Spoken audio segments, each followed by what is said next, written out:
believe we are live. Yes, we are. So, for those of you just joining us or have not yet joined us, or this is like your first time on the channel, I'm going to get this stuff out of the way really early and quickly so we can get to the juicy stuff, which is why we're all here anyways. But like, subscribe, share, all that stuff. And if you like stuff on the channel, hit the bell thing. I think it'll then alert you to like when I'm doing streams so you can watch more of it. But if you don't like it, I would say just subscribe and just stay subscribed, all right? You know, just between you and me. You know, you don't have to like it. You know, just subscribe. It's not going to hurt you. You can mute any notifications and you'll be good. We'll help each other out, all right? Keep it on the DL. Don't tell YouTube.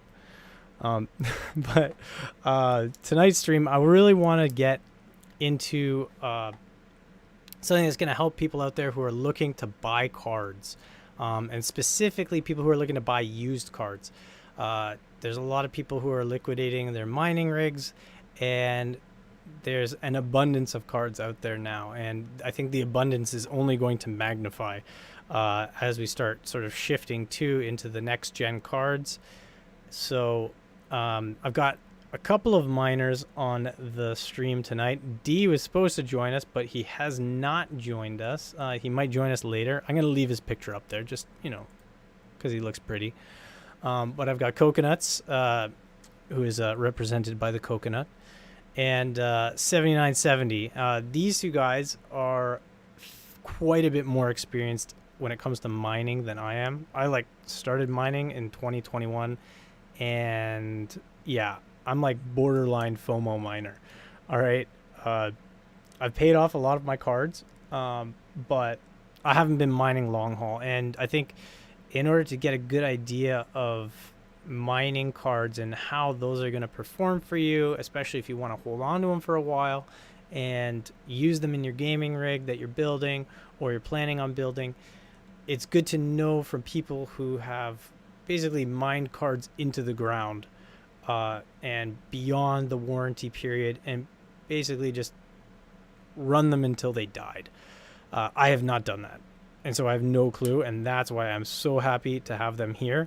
7970 has been mining since before I've been building computers. I think you said 2013? Yep. Yeah, so that's pretty awesome. So you've been through a few of these cycles before, this bear bull cycle, so it's kind of yeah, they just keep getting bigger and bigger. Here's to them continuing to get bigger and bigger. So, and Coconuts, I think you have been mining since probably what, 2017-ish?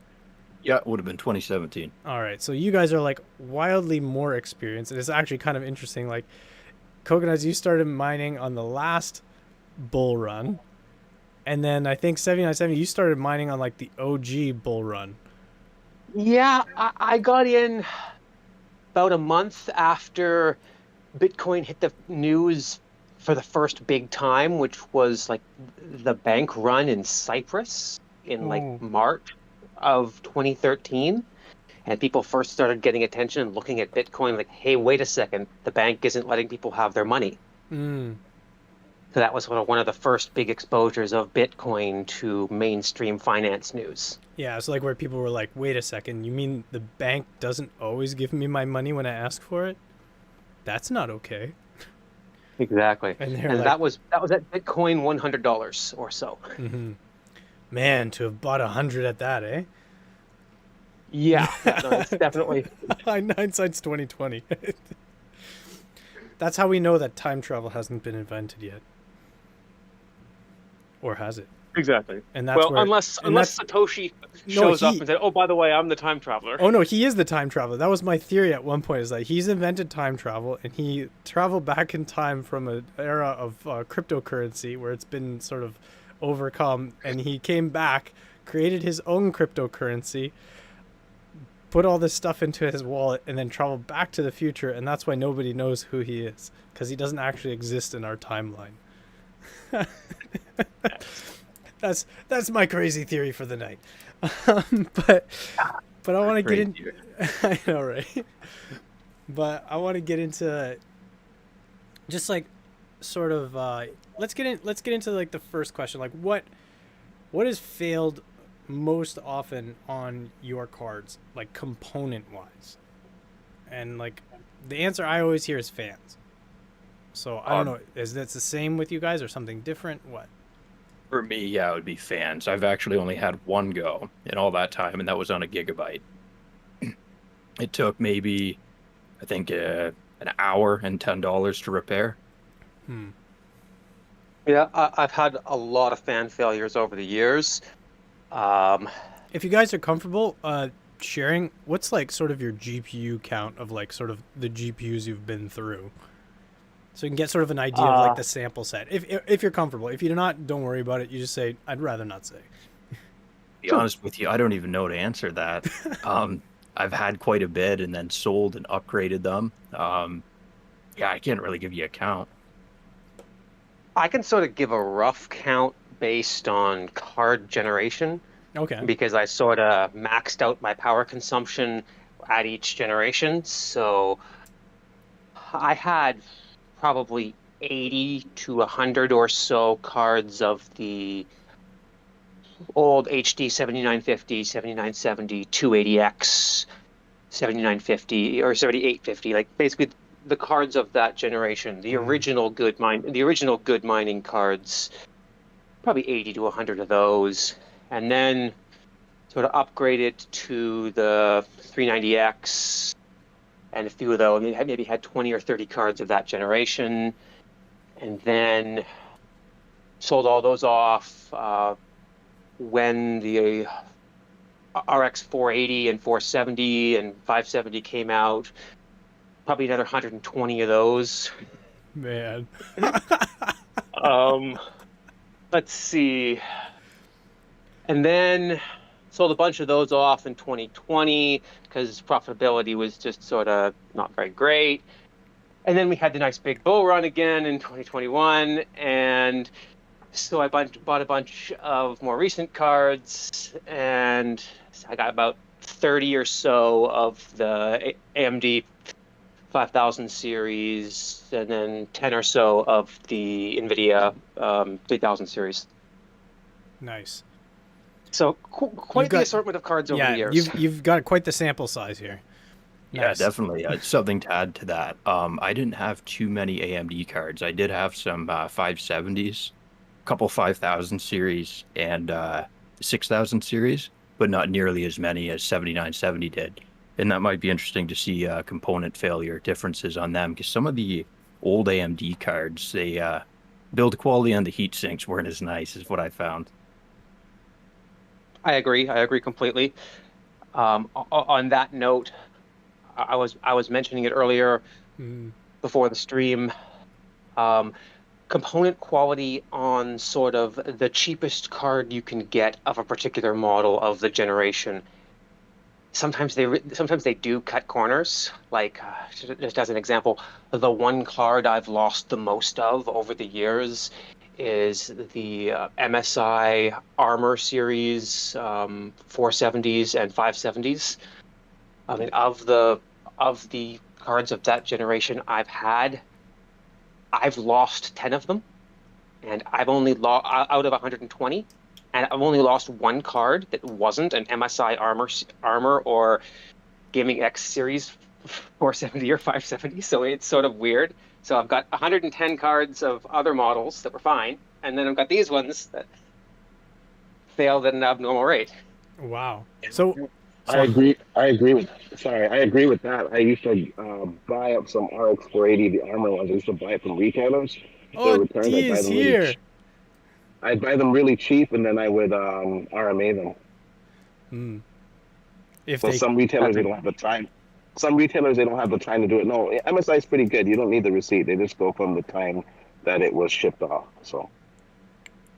Yeah, I've had good experiences with MSI's warranty. Yeah. Oh, we're gonna get to warranty. Unfortunately, I'm on my earpiece. Can you guys hear me? Every one of my failures was out of warranty, so we can hear you, D, like a little bit. You're not like top quality. It's not your sexy normal voice, No, yeah, I don't have that mic because it's in one of the other kids' I rooms, know. and Sounds like you're those talking. kids are up. Sounds like you're. Sounds like you have COVID or something while you're talking.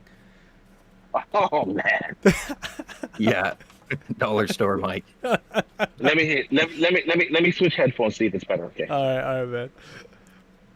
But yeah, Something that I noticed 7970 with AMD cards. I noticed this with the 16 series is MSI seemed especially bad for reusing old cooler designs and adapting them to a card, and not having proper coverage. So, for an example, some of the 1660s that I had by MSI, the memory modules weren't actually connected to the heatsink whatsoever. There'd be two spots of VRAM that were not connected with thermal pads at all. They've been doing that a long time. To be honest, I've noticed that on lots of manufacturers where you'll have coverage of, say, 3 memory modules and then half coverage of 2 more, and then the other ones just sit bare because they just decided we're not going to make that bottom pad of the heat sink that much larger. there's only one card I can think of where that would make sense, and that's the slow memory modules on the 970s. That's a good point. That's the only time I could think where that would make sense. Where you'd have those slow ones would just be out in the air, and the rest, the fast ones, would be connected to the heatsink. Yeah, absolutely. On cards where you're not generating nearly as much heat, and that's one thing, right? But no, I remember I had a. I'm speaking from my very limited experience. I had a 1060, 6 GB, the single fan super clocked one from EVGA. Just nothing touching any of those memory modules. They were just sitting there, out in the air. They weren't touching anything on the heatsink. There was even like a heat pipe that kind of went by some of them. Nope, nothing between that heat pipe and them. Well, with the older generation of RAM, they produced considerably less heat. I mean, there's been a huge increase in VRAM heat when they went from GDDR5 to GDDR6 and 6X. I mean, it was just a huge increase in heat. Oh, even like 6 to And 6X amount is of crazy. oh, absolutely. Indeed. 6X was especially bad. DDR5 and DDR5X, I didn't find them to be too bad. Like I'd never had to change the pads on any of my 10 series or 20 series in relation to poor thermal. So actually, I just want to backtrack really quickly to something you said. 7970. You said you've had almost no cards fail outside of warranty. Yeah. Well, I should say I've had basically it was the MSI cards that are sort of the outlier here, because other than the MSI cards, for non-MSI cards of the 400 series, the Polaris cards, I had over 100 of them, and I had 1 out of warranty failure, and maybe 2 failures within warranty. Like I think I had 1 fail within the first few months, but that's sort of luck of the draw. Yeah. Other than that, I mean, it's been some sort of solder crazy. spatter or something on the board. And then the MSIs started to drop about 3.5 years in, and I think it might have been Ravencoin that started to do it, because I switched from Ethereum to Ravencoin mining because they were 4 gig cards, and it drives up the power usage a little bit. So I think I might have contributed to the end of the cards that way, but. Between the 3.5 year mark and the 4.5 year mark, I had 7 or 8 failures of that particular exact model of Armor 470. Wow. And all of the other models I have are under the exact same conditions, and they're all fine. So it's sort of... They're all in the same rack, in the same room. The Armor had really poor cooling, though. And like, even when you held it in your hand, you could tell it was a really cheap design comparatively. For me personally, luckily they didn't fail after warranty. They all failed before warranty, and I just got them RMA'd. And after a certain point, I just stopped getting those cards. I just stayed away from the Armor series completely. It just seemed cheap, and their performance kind of proved that. Do I sound better now, by the way? Yeah, you sound a Yeah, little bit Yes, better. you do. Yeah, we can understand that you're speaking. Yeah, but The I just want to, other thing yeah. on the armor series is the I noticed that the armor series of the higher end models is considerably better. Like the difference between an armor series 470 and 480 was huge. Like they used a different circuit board. They went from a one heat pipe to a three heat pipe design. They added VRAM cooling. So I mean, you do sort of have to look at the specific card, but going for the absolute cheapest, gotta be careful. Yeah, well, like the Ventus 3060 Ti has a plastic backplate. The Ventus 3090 has a metal backplate. Thankfully, because Yeah. it has that back VRAM, and if it had a plastic The one, the, the, they'd Ven- the probably set Ventus on fire. 3080, the Ventus 3080 actually has a plastic backplate too. Oh, I freaking hate that card. I hate jeez. that. Sure, Out of 92. my 44,000 series. Sorry, 4,000.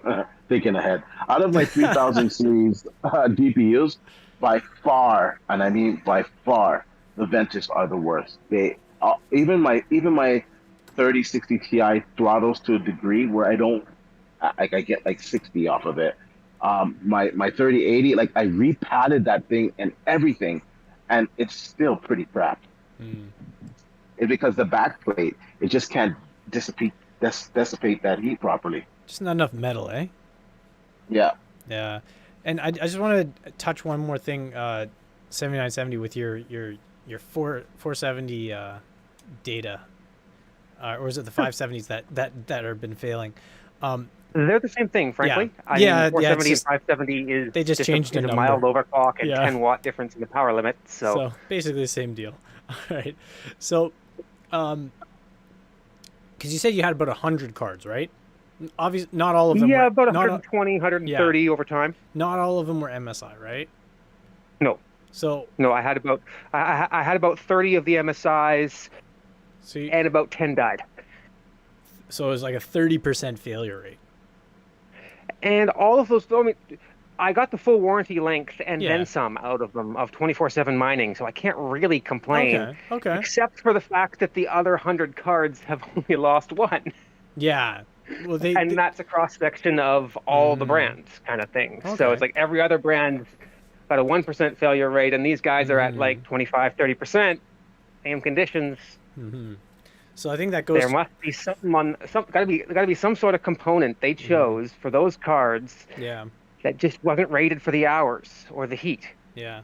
And Well, I other think- manufacturers chose something else. And I don't really have the circuit board teardown and diagnostic equipment Yeah. to be able to solve that. It would be really cool if someone did. And I've heard about people doing it, and I got a stack of 15 cards or something. But Just call up BuildZoid and be like, "Hey, you want to do another 10-hour stream of talking about things?" And just send it off to him. Oh man, he'd look into it for sure. But it just sort of goes to say what you were saying, right? And that's sort of the evidence that brought you to the conclusion that lower end cards are something to be very wary of when buying used, especially ones that have been mined on.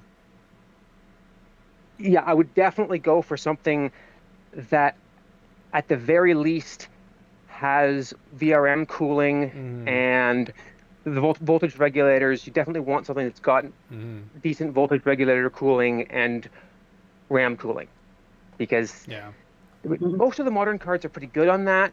But when you get into slightly older and slightly cheaper cards, there are ones that have completely uncovered VRMs or have this little tiny heatsink, and it doesn't keep things cool enough. I'm gonna go to Tech Power Up right now, and because I think this is actually, for me, I always found that this was a good resource when I was looking at like cooling, because they do a teardown. You can see then, the thermal interface material on the heatsink and the PCB. I know almost next to nothing, but like, let's look at say the 6800 Strix. All right, pictures and teardown. They've got your your card here, and you can see, you know, where the thermal interface material is. You can see that, you know, they've got their MOSFETs here. They've even got like a little fin thing on the, what are those things called? The big blocky, chunky things. Anybody, help me. Like I said, I don't know electrical components that well. But those big blocky square things. You talking about the capacitors? No, they're not capacitors. They're like Are they inductors? Talking about, but I'm blanking. Yeah, you know those big blocky things. They don't typically get super hot, but they even have like, you know, cooling for them integrated into their reinforcement frame. They're right next to the MOSFETs, and Yeah. I can't remember what they're called. Is it chokes? Is it chokes? Inductors? Chokes? I don't know. My electronics noob is showing. Maybe the chokes. Yeah, but they're not. Those ones aren't even like failure prone. Like it's more the MOSFETs, right? Which are underneath this big thermal pad here, which actually are probably getting some action right here. And you know, one of the great things is that you can see these items in teardown pictures. So you can actually do the research yourself to see, you know, hey, this card I'm looking at on eBay or whatever, this guy, you know, he says it hasn't been mined on, and we're going to get into that as well. But, you know, just looking for actual proper cooling, what components are getting covered with thermal pads, which ones have actual like heat sinks touching them to draw that heat away. So I think this is going to be a very key, important thing for, you know, when you're making that decision, especially based on the stuff that you're saying, 7970, that, and you too, Coconuts, even you too, D, like, that is really like when there's a failure of cooling a component, that's really what's going to be the thing that's going to fail. And, you know, mining will in some cases bring that out. I would say more specifically with any failures when it comes to memory cooling or memory power delivery cooling, because it's usually more so memory these days, at least with Ethereum, right? Correct me if I'm wrong, because I'm just like speaking off the top of my head right here. Failures right now? Yeah, we're just talking Yeah, about most times it's memory that fails. At least this generation. But at the same time, it kind of throttles at the same time too to kind of prevent it. But from what I've been seeing, it's been memory. But I gotta say, this generation, I don't think I've had one card fail. With my 3090, I had a problem with the fan where it would kind of not spin properly. It looks like something was interfering with the way it could spin, and then just one day it kind of like fixed itself and it's been spinning well. That's one thing I want to mention. it just wore through the obstruction. That's one thing I want to mention with the 480s and 470s. Actually, I had a few failures on the Strix, and they were with the fans. The fans just stopped working, man. And I after two of them failed, I just stopped buying the Strix on those. In fact, I remember when I was mining with those cards, I kind of thought Strix was garbage. So I just stayed away from the Aces cards. It's only really this generation where I've been like, oh, okay, Strix gang, let's go. But before that, I found that their fans kind of failed a lot. The 400 and 500 series Strix were really cheap cards. I mean, I would put them on par with the MSI Armor in terms of cheapness. I mean, they didn't have, in fact, they had even less memory coverage. Interesting. They had none. Yeah, no, it was the heatsink appeared to be all aluminum, other than the heat pipes, and it was rather cheap looking, and it didn't make contact with anything underneath except for the GPU core. It was crazy. We've got a comment. The best card is the Zotac GT710. I think we've got a card connoisseur in the live stream audience. Well, if you need video out and nothing more than video out, then that's a great option. It's great for YouTube, man. It's great. It doesn't even have a fan, right? So there's no sleeve bearing to fail. Yeah, there's very few failure points on it versus, you know, other cards. A lot less memory modules, all those things. I have an ancient even older version of that kicking around that I use on my test bench. It's a NVIDIA 210, not the G210 or the GT210, which are much, much better cards.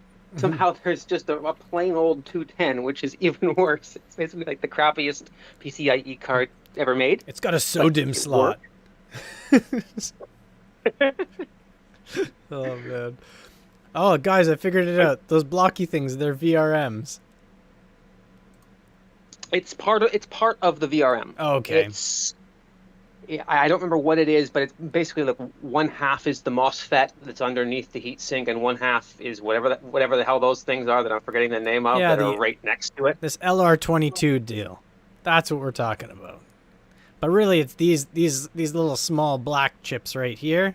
Those are the important ones to have cooling on, because those ones get real hot. And obviously these big fatties right here. They're chokes. They got to be a choke. They're the brand. Oh, I just picked up a card and it's branded SFC, so that's solid ferrite choke. All right. We'll trust you. My tongue. We'll believe. I know. I was like, there'll be some mention of it in a Build Zoid video somewhere. All right, he'll tell you at some point. In his words. I just had to walk over to my card graveyard. Your card graveyard. I'm just picturing like this large bin of cards. Oh, it's a shelf, and they're not. They've got their heat sinks removed, and they're just sort of sitting on the shelf. So they're in relatively good shape for being dead. But figured someone might want to repair them. I don't know. I see people selling 4 parts cards on eBay, and they seem to sell, but I don't really understand why they sell for anywhere near what they do. You know why? Because somebody watched that Linus Tech Tips video where they got like 5 used cards, and one of the 5 or 2 of the 5 just needed the heatsink cleaned. And so everybody and their mom out there, they've got like the PCB's been broken in half. They're just like bolting it back in, and they're like, I don't know what's wrong with it. And, for parts, it's not working. I just haven't had time to look at it. That's what everybody and their mom is saying in their eBay ad about, used for parts not working. So yeah, well, if it says there's no video out or it won't load drivers, I would give up at that point. With maybe one exception, there is a tool called for AMD cards that's the AMD monitor pixel patcher. And what it does is it allows you to boot cards that have been BIOS modded. Ooh. Yes. And if you're buying an old 470 or 480 or 570 or 580 or anything from that generation from a miner, and they didn't flash it back to stock, what's going to happen is it's going to boot into Windows, and it won't actually load the AMD drivers. You'll notice a code 43 error in Device Manager, and anything that tries to access the card will fail. GPU-Z won't show you clocks or any of the sensor data because it's not loading the drivers. And this pixel patcher, I think it's from like some monitor test site, an AMD pixel patcher. And if you run this, it modifies your AMD drivers so that it ignores the fact that cards have modded BIOSes. Yes. Also, too, with Pixel Patcher, because I use it on some of my mining rigs that still have 470s, 480s in it. Because obviously we BIOS modded it for the memory, right? If you update the driver, you have to apply the Pixel Patcher again, because it won't see it and you'll have problems with your card. So every time you update your drivers, you got to use the Pixel Patcher.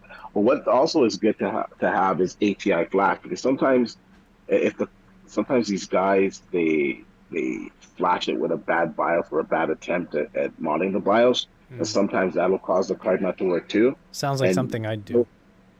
Those cards are actually safe to buy if that's what they did, because all you got to do is put it into a system that has integrated graphics or something that has dual GPUs, whatever, and you can restore it that way too. ATI Pixel Patch is really interesting. Only works though for AMD cards, yeah? Yeah. All right. NVIDIA cards have they're pretty locked in. yeah, they have encrypted BIOSes and signed signatures, and not since the so leak from their website. No, I'm just well, kidding. I don't think I'm just anyone's kidding. actually done anything useful with that yet, to be honest. I mean, Yeah. other than improve the low hash rate limiter stuff, there hasn't really been anything tangible from that. I mean, it would be really cool if somebody broke the lock so we could adjust all the cool things that are hidden in the BIOS that you can adjust on AMD cards. For a second, I thought you said broke the law. I was like, well, somebody already broke the law on that. That's for sure.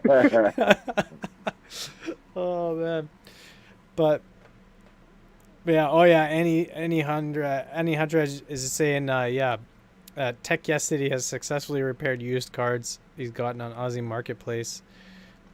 So maybe people are definitely going to be taking that gamble, especially because like no content creator out there is going to show you how they just wasted like $500 and bought like 10 dead cards and couldn't do anything with it. Except for maybe me. I would show that. I would be like, look at me. I have no clue. I don't even know what those big gray square things are called. That's how dumb I am.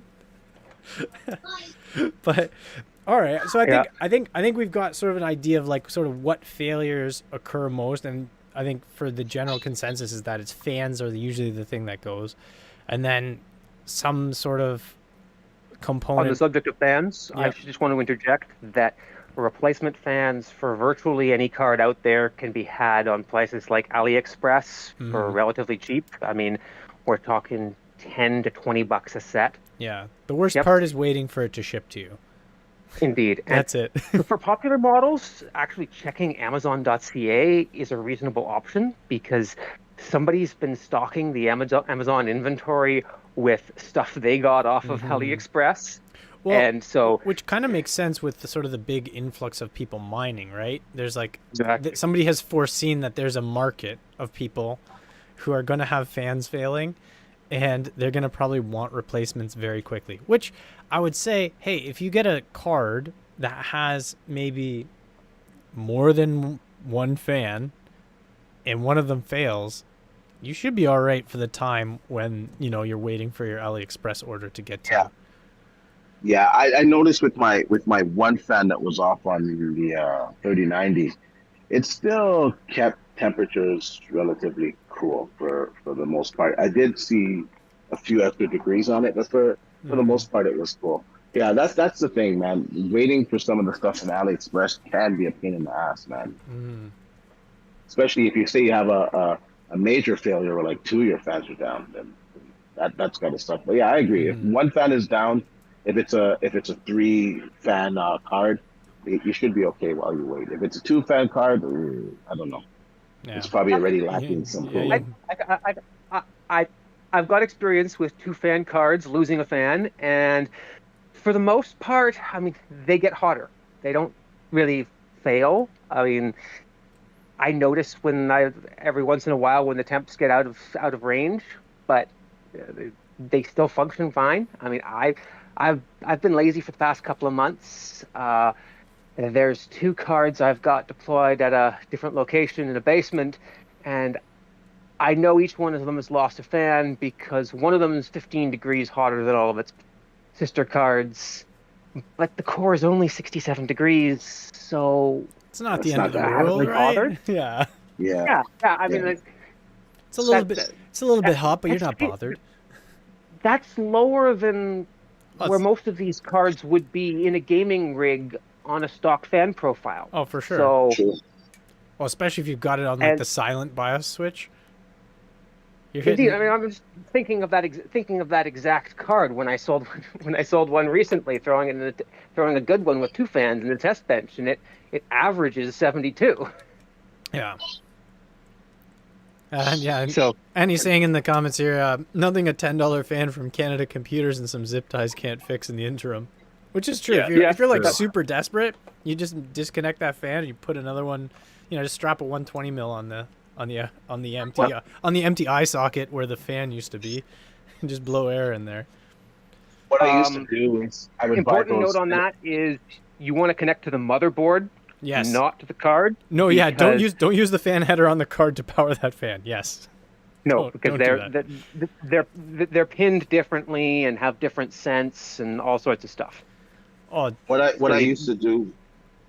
Hmm?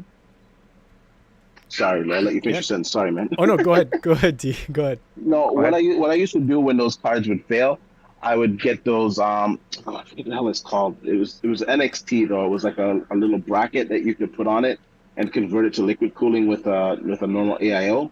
Oh yeah, I just forget. yeah. There's the Oh, yeah. I NZXT, remember them. the AIO conversion kit. Yeah, and it has Yeah, like so its I own was doing, little fan in there for blowing on your board components. yeah, so I would buy cards that like the fans failed on it, and people just didn't want to bother with it.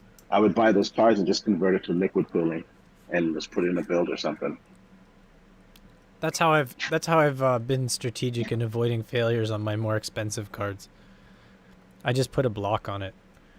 I have to tell you, I hate water cooling. I know Coconut's not gonna like this, but well, Hey, No, too you're much gonna water maintenance, cool man. next gen, and I already know it. yeah, It's gonna happen. we're our mission is to influence you to the point, D, where like you're like given to the peer pressure of like, hey man, you really should put a block on that. I don't know, man. It would be nice. From what I'm hearing with the 4090, I don't know. I think I might have to, if man. it's a 600 watt core, then away. if it's a 600 Yeah. watt core, you're gonna need it. And then we're hearing the Include a 30 small air seconds. conditioner. Yeah, nice Right? little I mean- small split unit. just run out. I mean, I've heard people of using Peltier coolers, but I don't think they're effective enough for that. They're probably not 'Cause good then in you have to cool the other side. they're not good in probably high humidity environments either. Because if you have sub-ambient temperature on any portion of that cooler, you're gonna get condensation, which is not gonna be very good for your card. But I think we've already touched on one of my other questions too that I had that I really wanted to get answered, and which was like what repairs are realistic. And I think really the most realistic repair is fan replacement. I don't unless you're like an electrical engineer or have like good soldering experience and diagnostic experience, because a lot of times when components go, there's nothing really to show you what is gone or what's not working. I would definitely second that. I mean, component level repair on a circuit board of a graphics card is quite complex, and there's a fair amount of diagnostic involved. And I mean, you can find videos of people doing it, and it's lots of measuring the voltage in various locations and seeing, hey, wait a second, the voltage that should be 1.2 volt isn't passing beyond this point. Hey, there must be a blown component here, and sometimes it's a replaceable component that they can solder in place. But this is kind of stuff that you've got to have the right diagnostic equipment. You've got to have knowledge of soldering. You've got to have the right equipment, like using a standard soldering iron. Not gonna work. Almost certainly won't work. Like your standard $10 or $20 soldering iron that you'd use to solder a amp or something for audio equipment or stuff like that, And definitely will not work. An automotive cable or something like that. Yeah, exactly. Yeah. Like that kind of soldering. I mean, I even have some soldering experience, and repairing graphics cards is way over my head. I mean, I used to do mod chips for PlayStations and Wii's back in the day. Yeah. See me. And that was some fairly small stuff. We're talking wires that are. They're like 5 times the thickness of a human hair.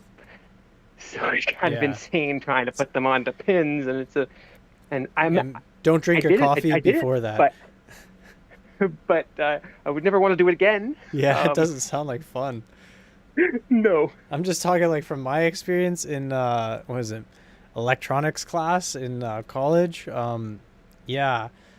Considering when I went to measure voltage the one time, I shorted a circuit and blew up a processor in the process. I was like, yeah, I don't really have a lot of confidence in my ability to diagnose voltages on a card whatsoever. It's like, there goes the magic smoke. It doesn't work anymore, or it works even less than it did before. Yeah, I'm not very good with that sort of stuff either. I think the most reminded of another rather odd failure I've noticed. I would highly recommend avoiding cards that have a single heat pipe in their cooler. Oh yeah, you're saying something about this before. Because some of those MSI armors they have a single heat pipe cooler design, and for some reason over time, several of them had the heat pipe fail and lose its vacuum.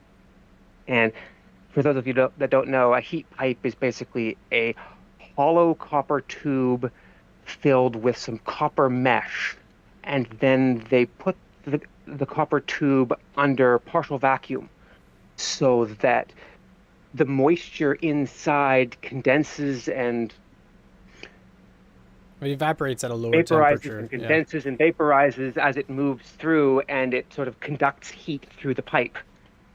And this is really good when the pipe is intact, but if it ever loses that vacuum, suddenly the heat conduction, it drops like 90%, because now all you've got is the hollow copper walls, and they're too thin to actually conduct much heat. They're not solid copper, so they're not moving too much. Yeah. No, exactly. So if a heat pipe gets damaged, it dramatically drops the cooling capacity, and this particular design had only one heat pipe. So when they failed, mining cards undervolted, underclocked, 100% fan speed between 85 and 90 degrees. So not good. Mm-hmm. Yeah, that's not good. And then trying to replace heat sinks is a pain in the ass, because who replaces a heat sink unless you're doing water cooling?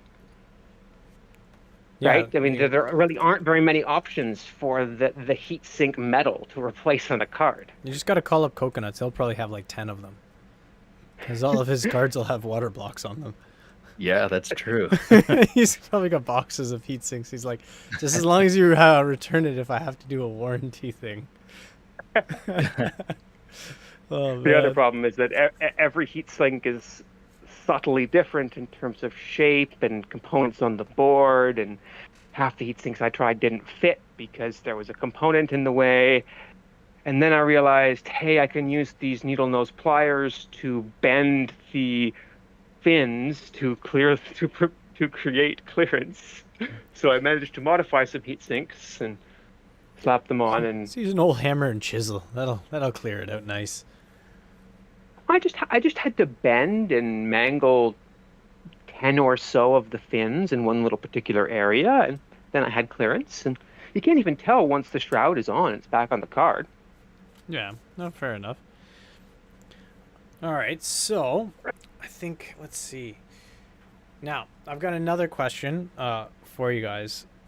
So if you were a consumer buying a card for your gaming rig, knowing what you know about mining cards and what you put your cards through, I think though generally most of you are not really running your cards above 70 degrees Celsius on the core.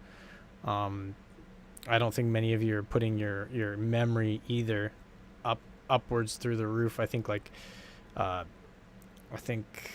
I know, like, for me, like, with anything like with GDDR6, I get very uncomfortable with anything like over 94 Celsius on it.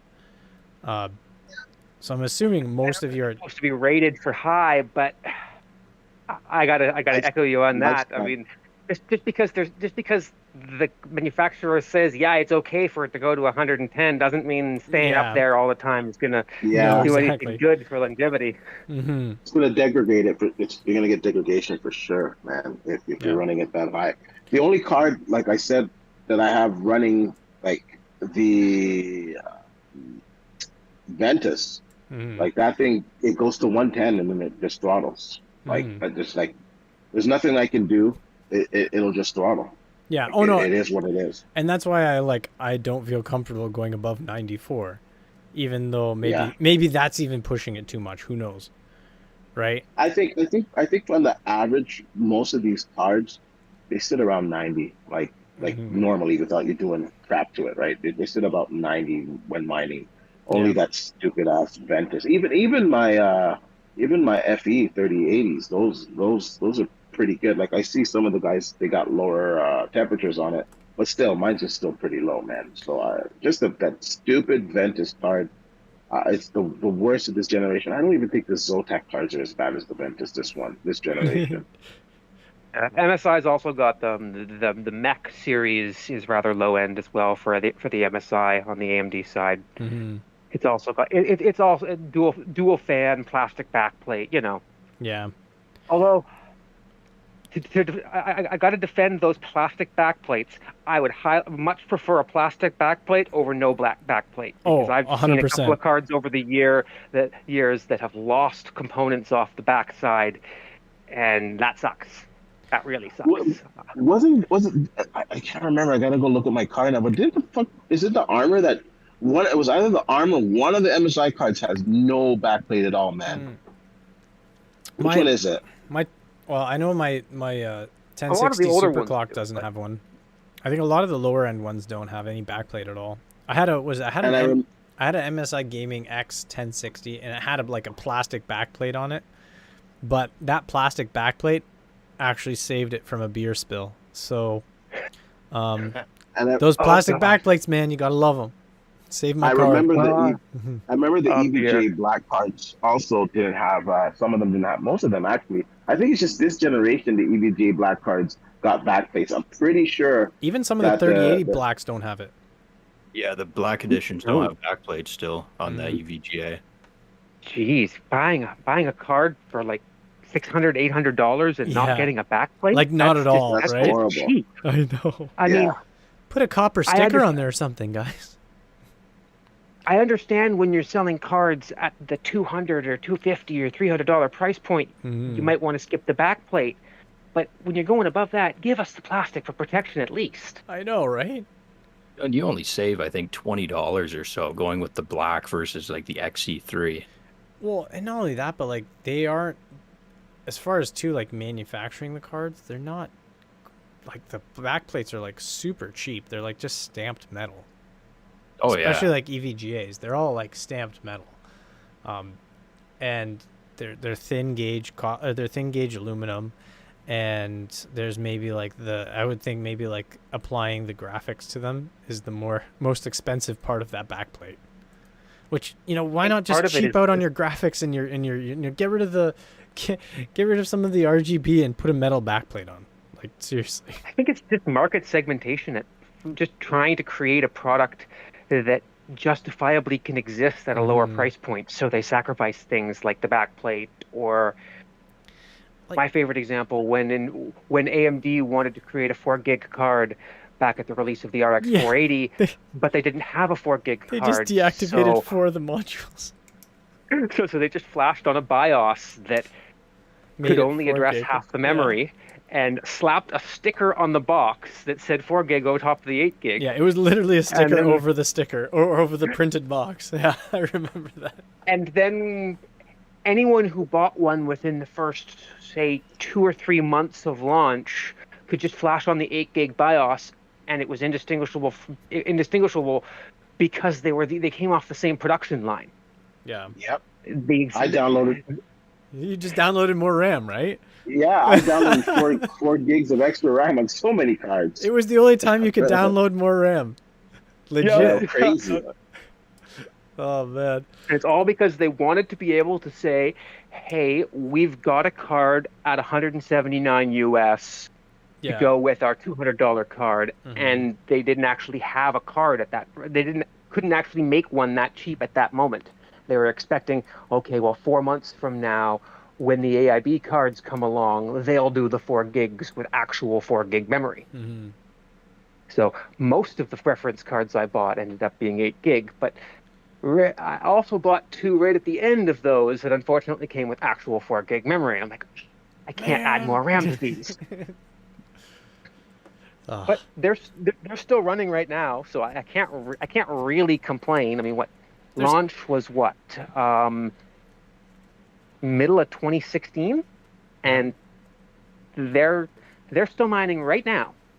I mean, they're only bringing in, I don't know, 25 cents a day in profit because they're 4 gig cards and they're mining F Classic, and F Classic sucks. But hey, it's still something. Quarter's a quarter, man. Exactly. You could make a phone call in the 90s with that. Wouldn't it be better for you to put those? Wouldn't it be better for you to put those cards in zombie mode? Maybe you get a little bit more anomalies if you put it in Uh, zombie mode. Zombie mode has sort of reached the end of its lifespan at this point because it basically worked by exploiting system RAM and PCIe bandwidth and shuffling the data that did not fit onto the card back and forth really, really quickly between the card and system RAM. Oh, so you'd load part of the DAG on your system RAM? So part of it would sit in the system RAM, and the card would actively adjust what portion of the DAG is on the card and what portion isn't back and forth on the fly, which is why PCIe bandwidth is what gave you performance. Unfortunately, the amount of we're at like a 4.9 gig DAG now, so 1/5 of the DAG isn't on the card. So even zombie mode, we're like 4 mega hash down from 28 to 30. So not worth it anymore. Interesting. So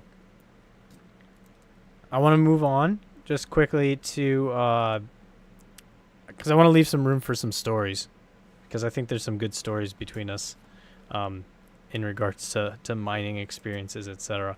But I want to sort of touch on, for the consumer, thus far, sort of what we've been talking about is go looking for more higher end type models of cards. So I would assume too, like a card that maybe has like a higher power delivery, like I don't know, maybe like something that has 2 8-pins versus a single 8-pin for the same card tier would probably be a better pick. Yeah, the ones with the beefier power delivery definitely tend to be better built. Yeah. Or at the very least, they haven't used the bare minimum spec Because circuit usually board. when you're mining with it, you're not using it anywhere near its power limit. You're basically reducing it as much as possible so you can get the maximum profitability from it and run it the coolest possible. So, yeah, I would think you're barely stressing those power delivery components on a card that maybe like the reference model has, 8-pin power delivery, and, the AIB model that's being sold that was mined on has 2 8-pin power delivery. That thing will probably be just fine as far as board components are concerned. Yeah, again, no, it's obviously not. It's not a good. Cheapest. Yeah, it's not a good blanket statement, right? You don't go like for the cheapest 2 8-pin one, but okay. I would say I have a question too now. Like, this is the classic question: AMD versus NVIDIA. Also too, like different memory types. From my understanding, probably the riskiest memory type is to get a GDDR6X card that's used these days, because there's a very good chance that was run for some months at 110 Celsius. Unless you see oil from like extra pads on the back plate or something. Warranty. In warranty. Cards with DDR6 are new enough that they should still be in warranty, and I would highly recommend buying models that allow you to have a transferable warranty. Yeah. or semi-transferable, or buy from someone local who can you support think is you with that exactly warranty, yeah. who's willing to give you the inventory, who's willing to give you the invoice, or seems like a nice enough person to help you if it fails in a year or whatever. Yeah.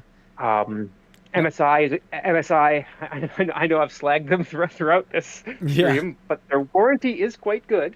Yeah. They have a couple of Canadian service centers. It's based on serial number, so they don't really care who the original purchaser is. It's just got to be within 3 years of the manufacture date, and if basically they extend it to 3 years from date of purchase if you provide an invoice, and if you don't provide an invoice, then it sort of starts at that. Yeah. Well, the good news too is that for most part, like just because of the supply chain issues, most often the sales date is quite close to the manufacture date.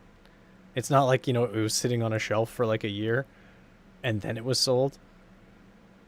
So I'm pretty. Yeah, it's not like it was in days of yore where there was an oversupply of graphics cards, and you might go buy something off the shelf that's a year and a half old, and half the warranty is gone unless you provide an invoice. Yeah, that'll be 30 series cards from like later this year, in 2 years, when they're still on the shelves. Yeah, or like if you're walking in, like I remember like buying a graphics card from Best Buy prior to the last year and a half, back when Best Buy didn't sell good cards, they just sold like crap and Zotac. And I love how and I love how you separate crap and Zotac. Like crap is like slightly better than Zotac. Well,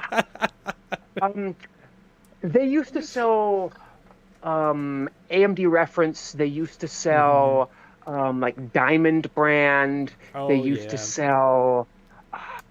They used to sell HIS. They used to sell a couple of.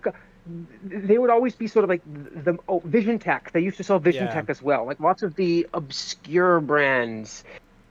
I think they still sell Vision Tech. Like home theater cards. I'm surprised they don't have the ones that have component outs. I'm surprised. Oh my gosh, component outs. I'm surprised they don't have like. Surprised they don't have Insignia graphics cards. That would be great. Yeah. That would be kind of hilarious. I know. It's like because Insignia, that's the Best Buy house brand, yeah. Yeah. Yeah. All right. I was like, oh wait, is that another one that I'm forgetting?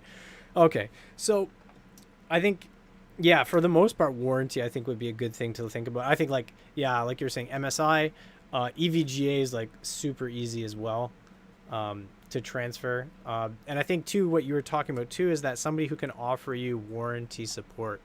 And a good indicator of somebody who's going to probably offer you warranty support is somebody who's not going to charge you a buttload of money for a card. You know, i.e. scalpers. You're never going to get warranty support from a scalper. Just assume that. Yeah. I think they might have the invoice for you. That's the best you're going to get kind of thing. Yeah, exactly. And anything beyond that, nah. Like, who are you? What? What's your name? And I think too, I think you guys would probably concur is that it's safe to assume that any and every card out there that is used, that the box has been opened on, it's a safe assumption that it has been mined on. It's best to assume that now, yeah, unless you personally know the seller. Yeah. I mean, there's tons of non-mining cards still out there, but you definitely err on the side of caution. This has probably been mined, unless the person you're buying it from looks absolutely nothing like a stereotypical miner, and then maybe not. Like, hey, don't stereotype, man. A lot of those FOMO guys getting into it, they don't look like, I don't know. All sorts of people have begun mining. So like I don't think there's any such thing as a stereotypical miner right now.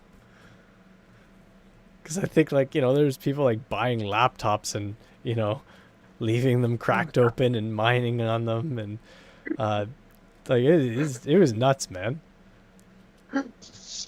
Yeah, it's definitely been wild. Yeah, this one I like right here. I've got it up on the stream. It'll probably come up soon.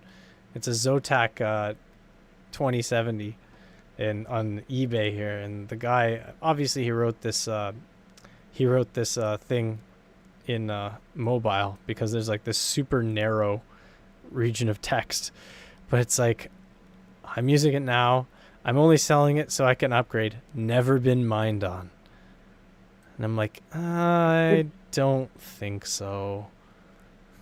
I just don't think so. But again, mined on is not an issue.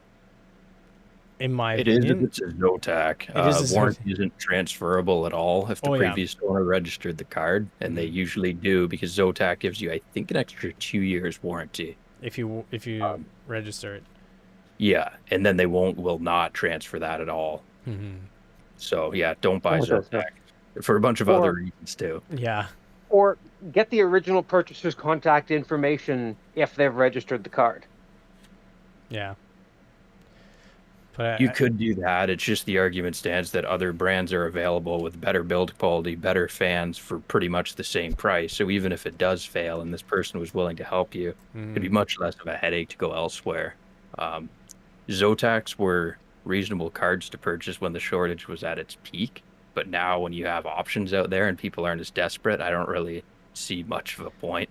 yeah, especially not when like Some people have limited availability, I guess. I mean, people in smaller towns are not going to have the same used options as others. Yeah, I would say but definitely used wise, but if the price is right, but I would say, I mean, yeah, the price would have to reflect that for sure. Yeah, I found this one kind of funny. It's a 3080 Founders Edition, and it's like video card is about 4 to 6 months old. Normal usage, no overclocking. I'm like, well, technically you could say if you've been mining on it, you didn't overclock the core.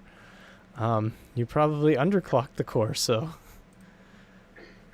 Yeah. But yeah, 4 to 6 months old, and you're selling it already. You're probably mining on it. Just say. Yeah, there's not really much of a I'm going to upgrade at this point when you've already got a 3080, right? Yeah, like what? You're selling it. Well, maybe you're trying to sell it now so you can have nothing to game on until the 4000 series or 7000 series AMD cards come. Doubtful. And there's a 3060 Ti XC in this guy. It's like this. I would say like something like a EVGA. Is an excellent card to grab because again, I find they're so good and so easy with warranty. I've never had problems with them warranty wise, and I think everybody who I've ever talked to who has done anything with them has always had a solid experience. So it's just so funny because I don't believe anyone who's like no mining. Although this is an interesting one. This guy has a 6900 XT and he says barely use 6900 XT and Hackintosh computer, no gaming and no mining. Well, if it's in a Hackintosh, I definitely believe you with no gaming.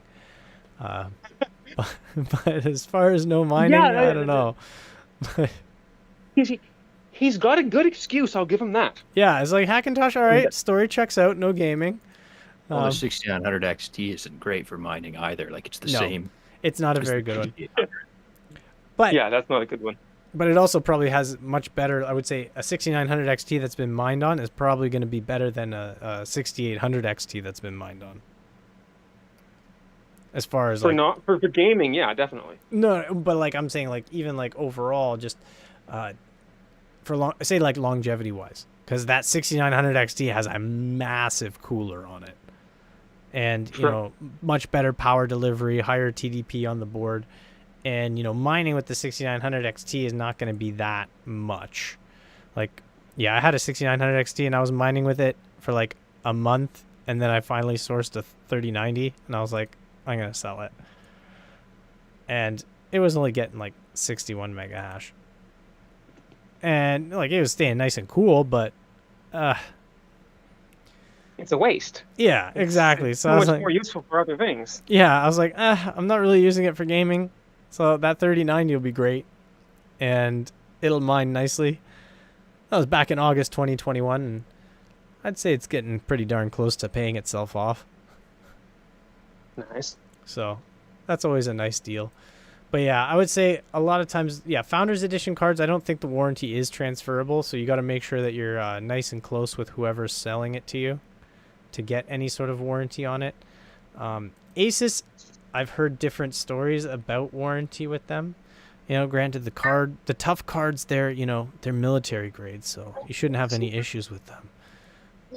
I'm kidding. I seem to recall requiring an invoice with those ones. Pretty sure they're also serial number based. Okay. Yeah. Founder editions, all you need is the receipt. Oh, really? That's all you need. Yeah, you just need the receipt and founders. But yeah, I think you're right, T. They'll usually cover if you don't have a receipt, you're screwed. But with one, I think you're okay. Oh, yeah, nice. You're okay if you have a receipt. Yeah. Okay, all the secondhand Founders editions I got then. Good stuff. AMD is where the problem lies if you get from AMD direct, because they'll only ship to the original address that purchased it from. So if you RMA it, it'll go back to the first. Yeah. Yep.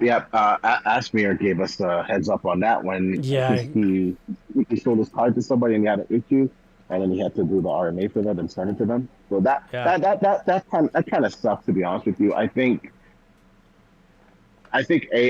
all the manufacturers pretty much should do what EVGA and MSI do. Just if they don't have the receipt, just honor it from when it was shipped off, right, when it was manufactured. Yeah. I think that's the best way to do it, because it should have 3 years warranty period on the card, no matter who owns it, right? So if it fails within 3 years, it doesn't really matter who owns it. If it was nothing that was done by the user, then you should honor that warranty. I think it's just a way of them getting out of honoring the warranty, to be honest with you. Oh no, for sure. Any loophole. Or even just give us a different warranty length, like they do with power supplies, where many of them give you, well, you've got a full 5 or 10 year warranty for the original purchaser, and a secondary purchaser gets either a 2 or a 5 year instead of the 10 kind of thing. So then there's at least some warranty. Is that the case with Corsair power supplies? I hope not. That AX1600i better have its full 10 years. I don't recall. I think it starts based on registration. So if you register, if you're the one to register it, then you get the full length. Oh, I should probably try. And if you're not the one to register it, then you get the shorter length. Yeah, Corsair's like that as well. Yeah. Okay, good. Because I got a 1600. EVGA and Seasonic as well for power supplies. Okay. Yeah, I think the worst warranties, from what people say, I haven't had issue with these cards where I had to send it back, but from what people say, is Zotac and Gigabyte. They seem to have the worst warranties. Although I will say that Gigabyte this generation, they did seem to kind of clean up their act a little bit. That's good. They also did offer a 4-year warranty too. If you register it, correct. Oh, okay. Only if you register though. Yeah, if you don't register, that's why I have registration emails from Gigabyte. That explains it. You must have like a buttload of emails for like just warranty registration, 100 cards or something. I just sort of did an inventory of last year's purchases for tax purposes, so I was just sort of trying to associate. Okay, these cards are these cards. Yeah. And, oh man. Okay, I've got the right number of those. And I thought I'd lost track of a card earlier, only to find out that only to find out that the problem is Google Chrome's new text messaging app doesn't allow you to search super far back. It has the messages, it just won't search them. Oh, you have to like select a special search or something. So I had to fall back to the Samsung text message app, which was able to search, which told me that I traded one of the cards to someone else last year and just sort of forgot. Big card inventory problems. Yeah. But for a good hour this afternoon, I was like, did I somehow misplace a brand new card still in its box somewhere? Yeah, I remember you saying, I was like, who the heck loses a brand new card that's still in the box? Well, you're like, in my defense, me? I bought 17. So so when you got 16 or 17 cards of the exact same thing, it's easy to lose track if it was 16 or 17, Until I was actually checking the invoices, and I'm like, hey, wait a second, that's not right. See, I'm just glad I have only I think 10 max right now, and not much to look after, easy to keep track. I know where all my children are. Oh man. All right, so obviously I think all of us too, especially if we're looking to sell cards, and that we might be giving a bit of a maybe a slightly biased outlook, with buying cards and that. But I think for the most part, I would think even buying from a long-term type mining person is a much better idea than, say, some guy that's set up his cards on SATA powered risers on a wooden mining rack on his living room floor that's carpet. you know, with like the dogs and cats running around. I think, you know, because I think for the most part, if you're buying from somebody who's like been mining for a while and like their thought process is a lot different than, say, the FOMO miner, in the sense Yeah. that they want to make sure their cards last because the card is an investment and they want that investment to pay off and to continue paying off.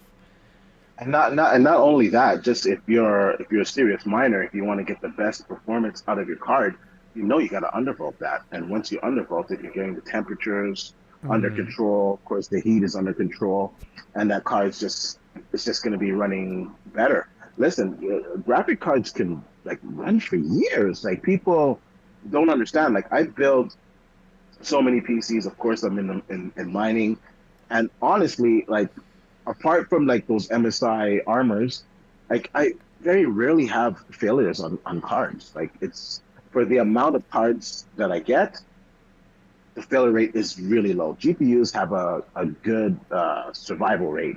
But you're right. If it's like a FOMO miner doesn't know what he's doing, Mm. he's thinking, okay, let me overclock this card to get more performance out of it for mining. Then yeah, that card's going to be used and abused. But you're right. If someone is a experienced miner, Mm. that card 100% has been undervolted and it has been kind of babied to get the best performance out of it. So Probably personally, if probably I the need if pads I have need been a card, upgraded. yep. Personally, if I need a card, I'm gonna buy off a miner first before I buy off of like a regular Joe. To be honest with you, because I know that he took care of that card. Keep in mind too that when you get something from a gamer, it could have been stuck in a glass case and heavily overclocked. When you're gaming, you have Mm. huge variation in both temperature and wattage. Um, and in general, on a component like that, solder connections will fail due to expansion and contraction when the GPU temperature goes up and down, which it does during gaming. When a card's mining, it's usually, like D said, undervolted and it's kept at a steady temperature. Um, so yeah, that can actually be preferred in a lot of cases. Mm. Also, too, I think if you're buying a card and the purchase receipt for it uh, is like within the last 6 months, it's been mined on through the winter, uh, which is probably better for temperatures than something that's been mined on through the summer. Which We're kind of also really lucky because most of the recent cards are way better than they used to be, mm, and sort of, I mean, mining sort of developed part of its bad rap many years ago when cards had way worse voltage regulation setups, way worse coolers, and they were sort of cutting corners. I mean, thinking back to the early days of Bitcoin and Litecoin mining, say 2013 through 2015, the 7950s, 7970s, there were a lot of failures. I mean, back in those days, I probably lost 6 or 7 gigabyte cards to VRM failures. It was sort of one of those known things. But I mean, I've been running the 3000 series and 5000 series cards for just as long, and I have 0 failures. Whereas a year and a half running on a 7950 mining Litecoin back in the day, and they were failing considerably. They were blowing out the VRM because, I mean, some of them didn't have anything. They didn't have any cooling. And they had sort of like backside components exploding. I had like 3 explode in the exact same oh spot. my gosh. But of course, back in those days, before Ethereum, GPU mining wasn't nearly as memory heavy. It was Mm, much more core heavy. And so, I mean, modern mining is at like 60 or 70% of normal power usage. But back in the day, we were at TDP. We were mining, I mean, we were using the full power envelope because okay, different coins, more right? core was Yeah, useful. yeah, Exactly. So different when we were algorithms. back in the Litecoin days, or Doge, or all of those other early coins, the reliance on memory is one of those things that was an evolution of coins. In the early days, they weren't nearly as memory heavy, and they went towards heavy memory bandwidth requirements to prevent ASICs, to Mm, prevent the dedicated gear from absolutely decimating the market like it did with Bitcoin. Like the first week I started mining back in 2013, I was mining Bitcoin. Within a week and a half, 2 weeks, it wasn't profitable to mine Bitcoin again. And 3 months later, it was 90% less profitable. 3 months later, it was 90% less profitable again and again. And so like every couple of months, it would be way less profitable. So I moved over to Litecoin, which was memory heavy. So you sort of get this sort of the early coin arms race with the technology and the demands on the cards. And then someone sort of realized, hey, wait a second, we could design a coin that makes use of graphics card memory bandwidth, and then you can't cheat. You can't build dedicated hardware that absolutely wipes the floor with a graphics card, because the best technology we have for high bandwidth memory paired with a computing core is graphics cards. Nice. No, it's true. So I think that's one of the cool things too, is about sort of the evolution of mining and that. And I think you touched on a really good point, that early days it was a lot of core heavy stuff, and I guess standardization and quality of power delivery components, and that was a lot rougher. Like I would say too, like statistically, probably more people broke their 3090s playing New World than mining. Just saying. Yeah, that's quite possible. I'm just saying. So. And I think the move towards this is going back a few years now, but the move towards the NVIDIA Founders Edition cards and the AMD release of the RX 480 sort of coincided with sort of the new generation of much better reference designs than they were building previously. Mm-hmm. Prior to the 1000 series NVIDIA cards, they were considerably worse. There was considerably more variability. The low-end models were that much worse. And it was sort of normal for most models to be better than reference. And then when the Founders Edition and the RX 480 came out, all of a sudden the reference board was good. All of a sudden the component choice that they'd used for all those parts it's like they started caring. Better than they should be. It's like they started caring. Exactly. It's like they suddenly cared. And this is sort of like, they sort of shifted from AMD reference and NVIDIA reference cards being bottom of the barrel to mid to high tier in terms of component selection. Now, I mean, the coolers still kind of sucked for the most part, but the actual board design was quite good. I think this latest generation, the cooler design is probably one of the best. Not only in looks, but even performance, as far as like, I'd say the AMD reference design, as well as even like 3080, 3090 reference coolers. They're pretty great. Like even compared to like AIBs. Also too, I've got a question just as well too. I think D, you might be one of the better ones to answer this one, but I think some of you guys also might know. LHR cards. I don't know, D, I think you've had a few before the full unlock, yeah? I have one. You just had one? Oh man. Yeah. Coconuts, did you have any or? Oh well, no, that's not true. 3070 Ti, I guess, yeah. Yeah, same here. It was the 70 Ti. And what do you 7970? Any like LHR cards? I picked up one in January of this year when availability started to come back, and it's not going to pay itself off, but I'd been watching stock for so long, and when it popped into stock, I'm like, fuck it. So, yeah, I've bought and returned 3 cards, I think, to Best Buy Founders Edition cards over the last like 2 months. The guy I think recognizes me when I walk in now. He's like, "Oh yeah, you're back, huh?" I'm like, "Dude, I just keep buying them when they pop up," and he's like, "Yeah, it's all right, whatever. It's in the time limit. You haven't opened it, whatever." I'm like, "Yeah, plus you guys basically get it shipped to your store for free." He's like, "Yeah, it's good." He's happy about it. So, my question though about LHR cards is, when it comes to power and temps, was there any real difference as far as like memory, and like power consumption, or was it basically consuming the same amount of power as a full hash rate one, just with lesser hash rate? Power was higher in many cases. So like a 3060 Ti LHR was often drawing, say, 10 to 15 watts higher. That's not on all models, but there was no power savings for the hash rate. Oh, okay.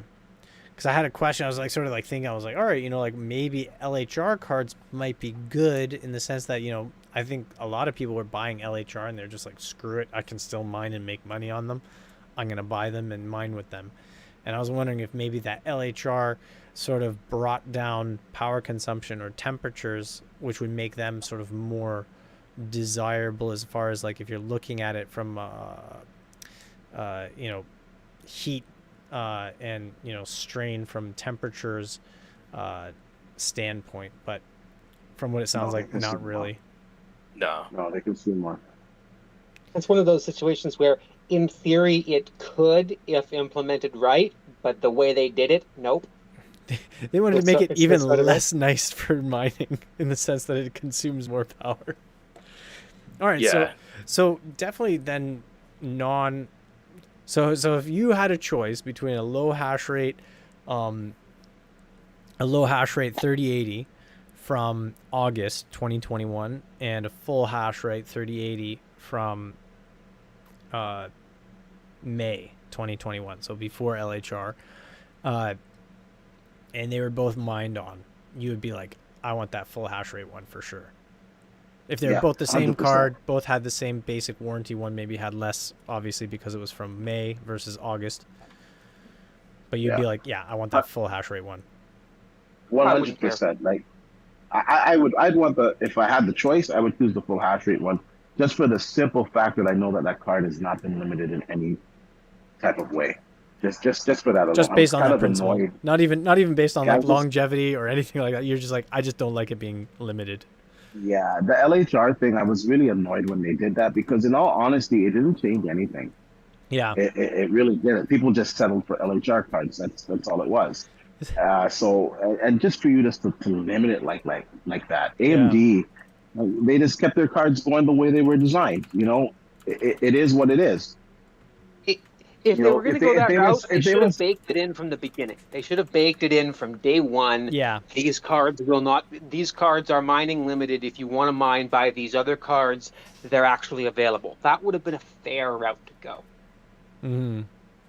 If they were smart, if they were smart, they would just segment it. Just have the cards that are specifically for gamers that don't mine, and have cards that are for miners. Now, I know afterwards they tried to do that, but like, do you know where to get a full mining card? Like, it's ridiculous, and the prices for them are ridiculous. And there was no supply really of it either. Yeah, so that's what they should have done. They should have segmented it. There was supply if you wanted 50. Yeah, they were like like buck a beer in Ontario, non-existent.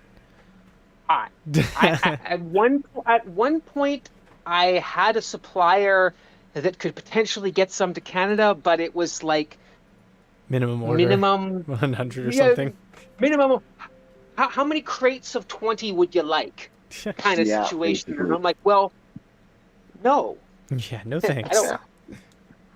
What they should have done was regular card and then combine the LHR and CMP cards and just give them display out instead of neutering them.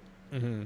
Because the CMP cards, they're worse than even older mining cards. Because at least older mining cards, there used to be 400 series and 1000 series mining cards. At least they had a single display output so they could be used for something. You could still game single monitor. Mm-hmm. So it had a second use case, a second life. Whereas the CMP cards, no video output at all. So it's trash. I think, Ethereum goes proof of stake. Well, as far as even like from an environmental perspective, and I think a lot of times people also too, they're like, oh, miners, they don't care about the environment or anything. But like, as far as like using and reusing cards, it's like, it's such an environmentally poor choice to have mining exclusive cards in the same, just from the same simple fact of what you're saying. Like, once the mining for that card is out, you can't repurpose it and reuse it for, a gaming rig or something, because that's one of the great things about like a lot of these cards that we're mining on, is that at the end of the day they can end up with, a gamer can get them for a relatively cheap price from us, and it'll be serving them for the next few years, no problems. And with a mining card, it's like, well, can't mine that algorithm, and this mining card's kind of garbage because they stopped providing, even probably stopped providing driver support for it. Because who knows? I don't even know. Like, what's the? I don't think they have driver support. I think they have like the initial driver they come with, and then you're on your own. Yeah. So it's like that's horrible. So I don't know. Yeah, and the second life is such an important part of it. I mean, as someone who's been mining for years, I've probably sold gaming cards to 200 or 250 people. So you've been better with selling cards than, say, like NCIX. Probably better customer service too.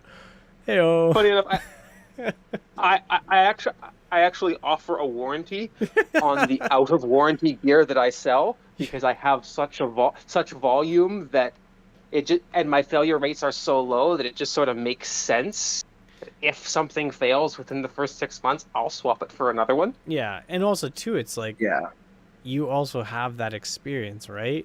That backs that up. You've got your in-house testing. You know where, the temperatures that these cards have been running at, and you've been fully aware of it, because again, I think mining software and has gone to a level. I'm speaking obviously not from experience here. I'm just throwing this out there. So you experienced guys shut me down as soon as I say something wrong.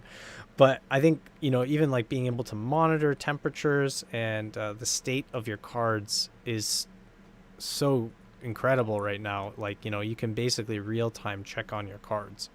And know. Yeah, it's definitely improved in recent years. I mean, cards have more sensor data available than they used to. I mean, memory temp sensors are a thing that's now actually widespread, as opposed to being the super rare thing 5 or 10 years ago.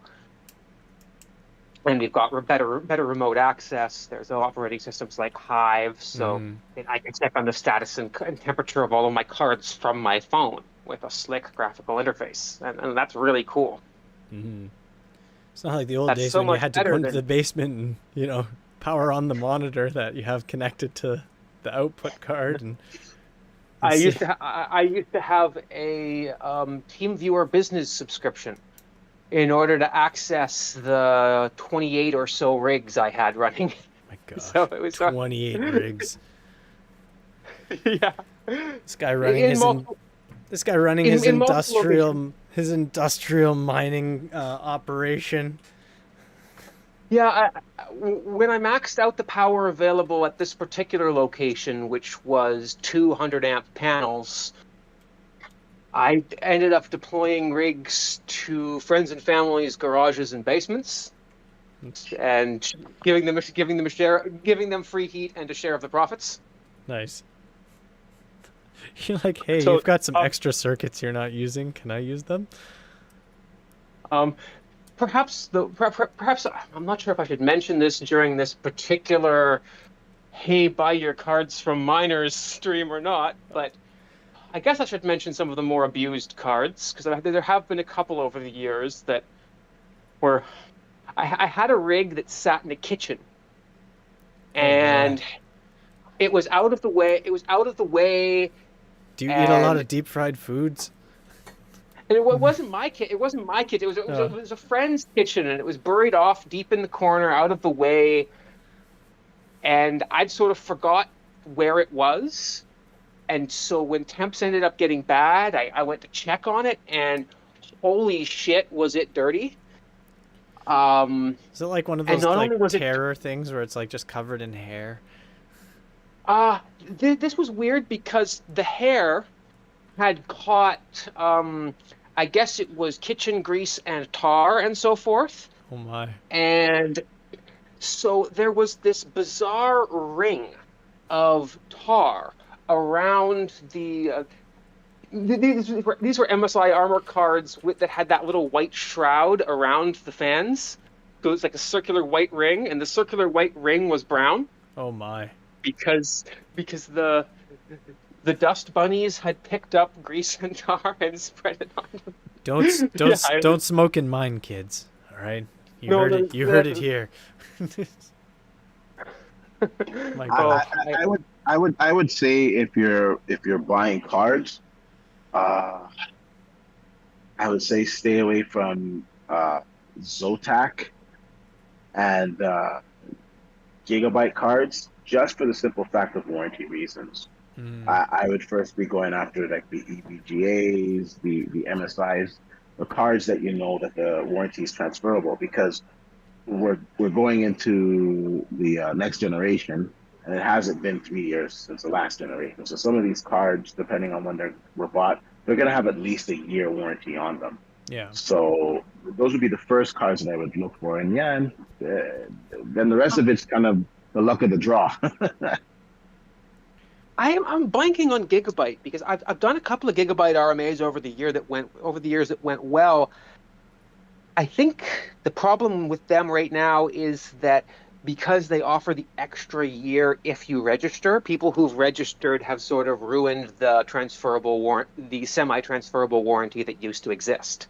So if it hasn't been registered, I'm pretty sure you can register it and get a Gigabyte warranty. So Gigabyte figured out a way to like blame someone else for screwing it up. Exactly. Like, don't blame us. It's that person that registered it. But you said you'd give them an extra year of warranty and a bar of gold if they registered it. Well, it's not our fault they chose to register it. Now is it? But yeah. I think actually too, like you were saying, 279.70, like the big thing, find something that has warranty that's transferable. And yeah. I think too, Coconuts, you're sort of probably thinking the same thing. Yeah, the transferable warranty is really important for sure. Mm-hmm. And just straight up assume that if it's a card that's been opened and ran, that it has been mined on. And again, like what we've been saying, and sort of like the general consensus is that mining doesn't actually cause problems with the card itself, except for maybe the fans, which is a relatively easy fix. Because, yeah, you are going to be running those fans quite a bit more than, say, if you're gaming on it. Especially, too, if you're, like, shutting off your computer at night when you're gaming.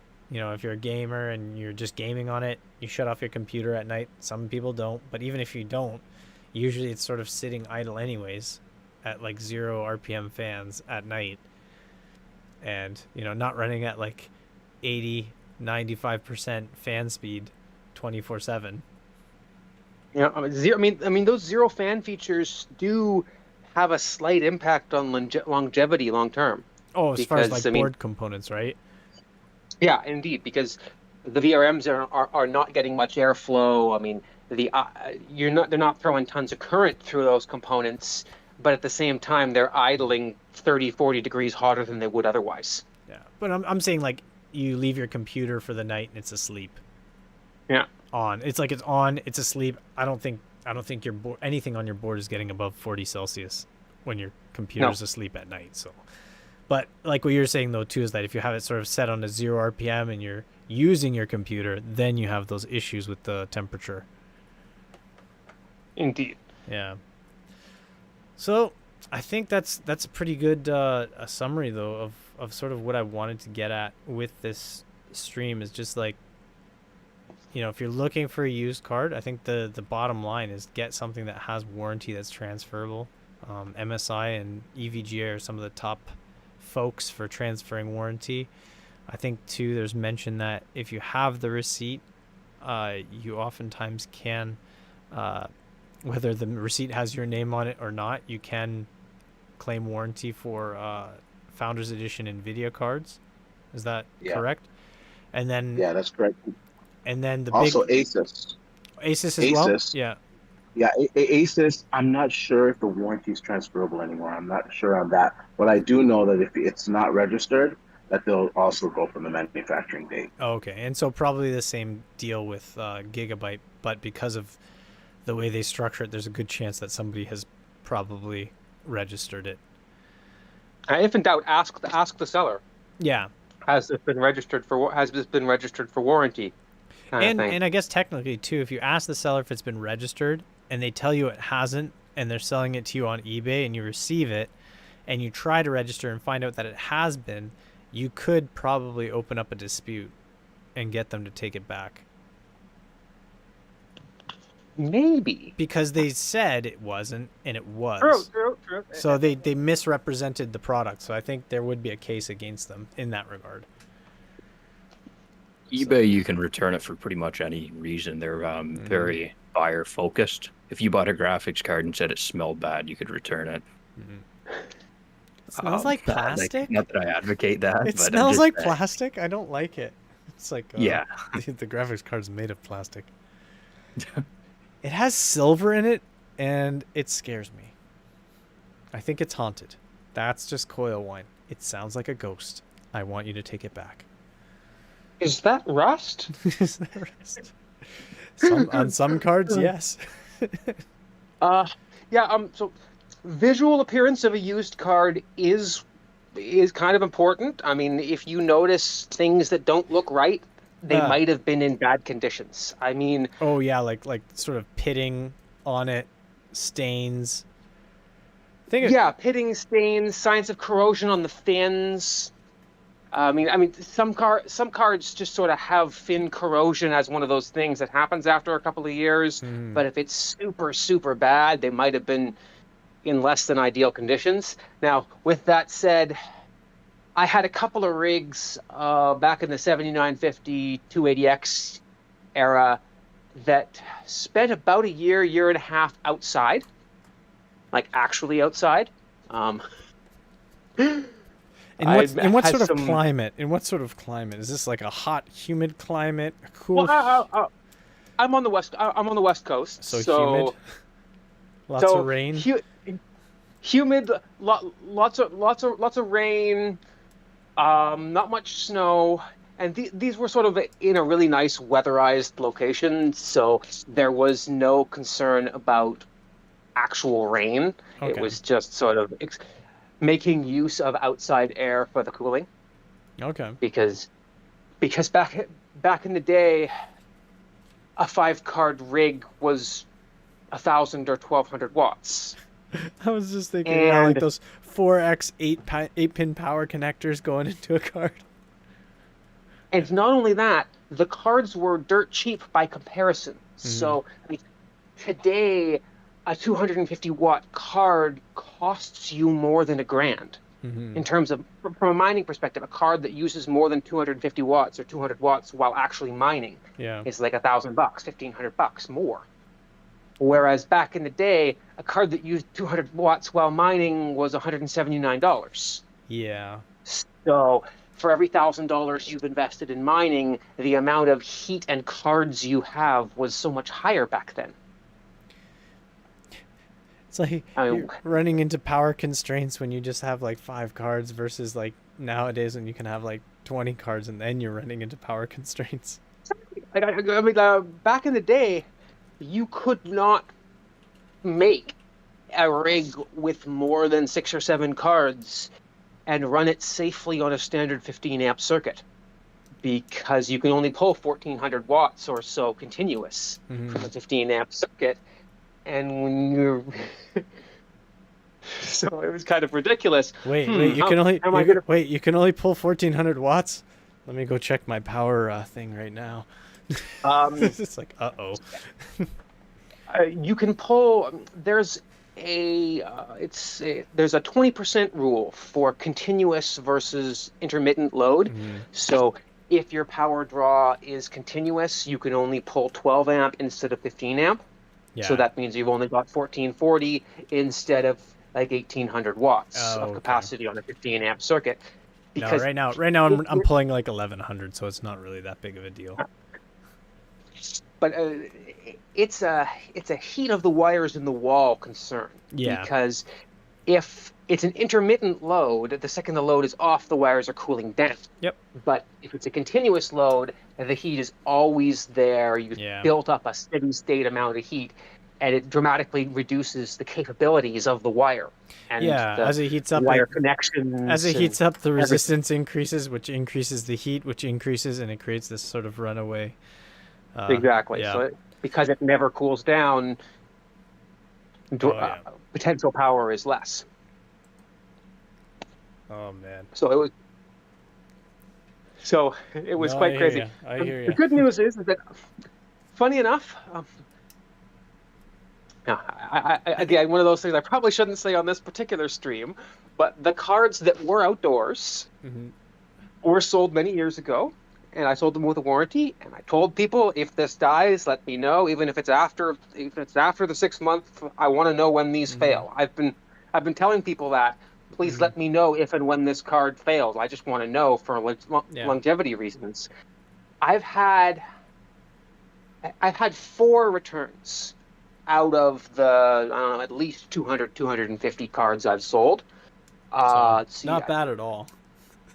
I had two come back within the first week because they weren't stable, and weren't stable gaming, and my mining tests and brief benchmark wasn't enough to catch it, so I just swapped it for another one. And I had a couple of fan failures, where fan seized up a few months in. Other than that, either people don't care enough to reach out to me when their card dies a year or two later, or they're still alive. I don't know.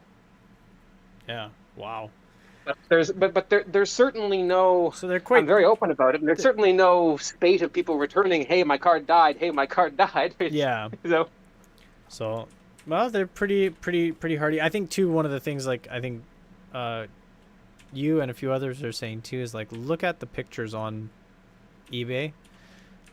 That'll give you an indication, right, of what sort of condition they've been held in. I think, if you see like a picture on eBay and like, or Craigslist or Kijiji or wherever, Facebook Marketplace, and like the heat sink is like just packed full of like hair and dust, and it's like, that's not a good indication of a card that's been treated well. It better be dirt cheap for all that dirt that's coming with it. But if it's half regular price and it's still in warranty, I don't care how dirty it is. Yeah, but fair enough. If it's not in warranty and I almost want it to be dirty if it's like halfway through warranty, so it breaks, and then I get a new card. I've got a good story about that. Perhaps my best warranty story. I bought a whole bunch of MSI 280X back in the mining days. It would have been 2014 or so, maybe 2015.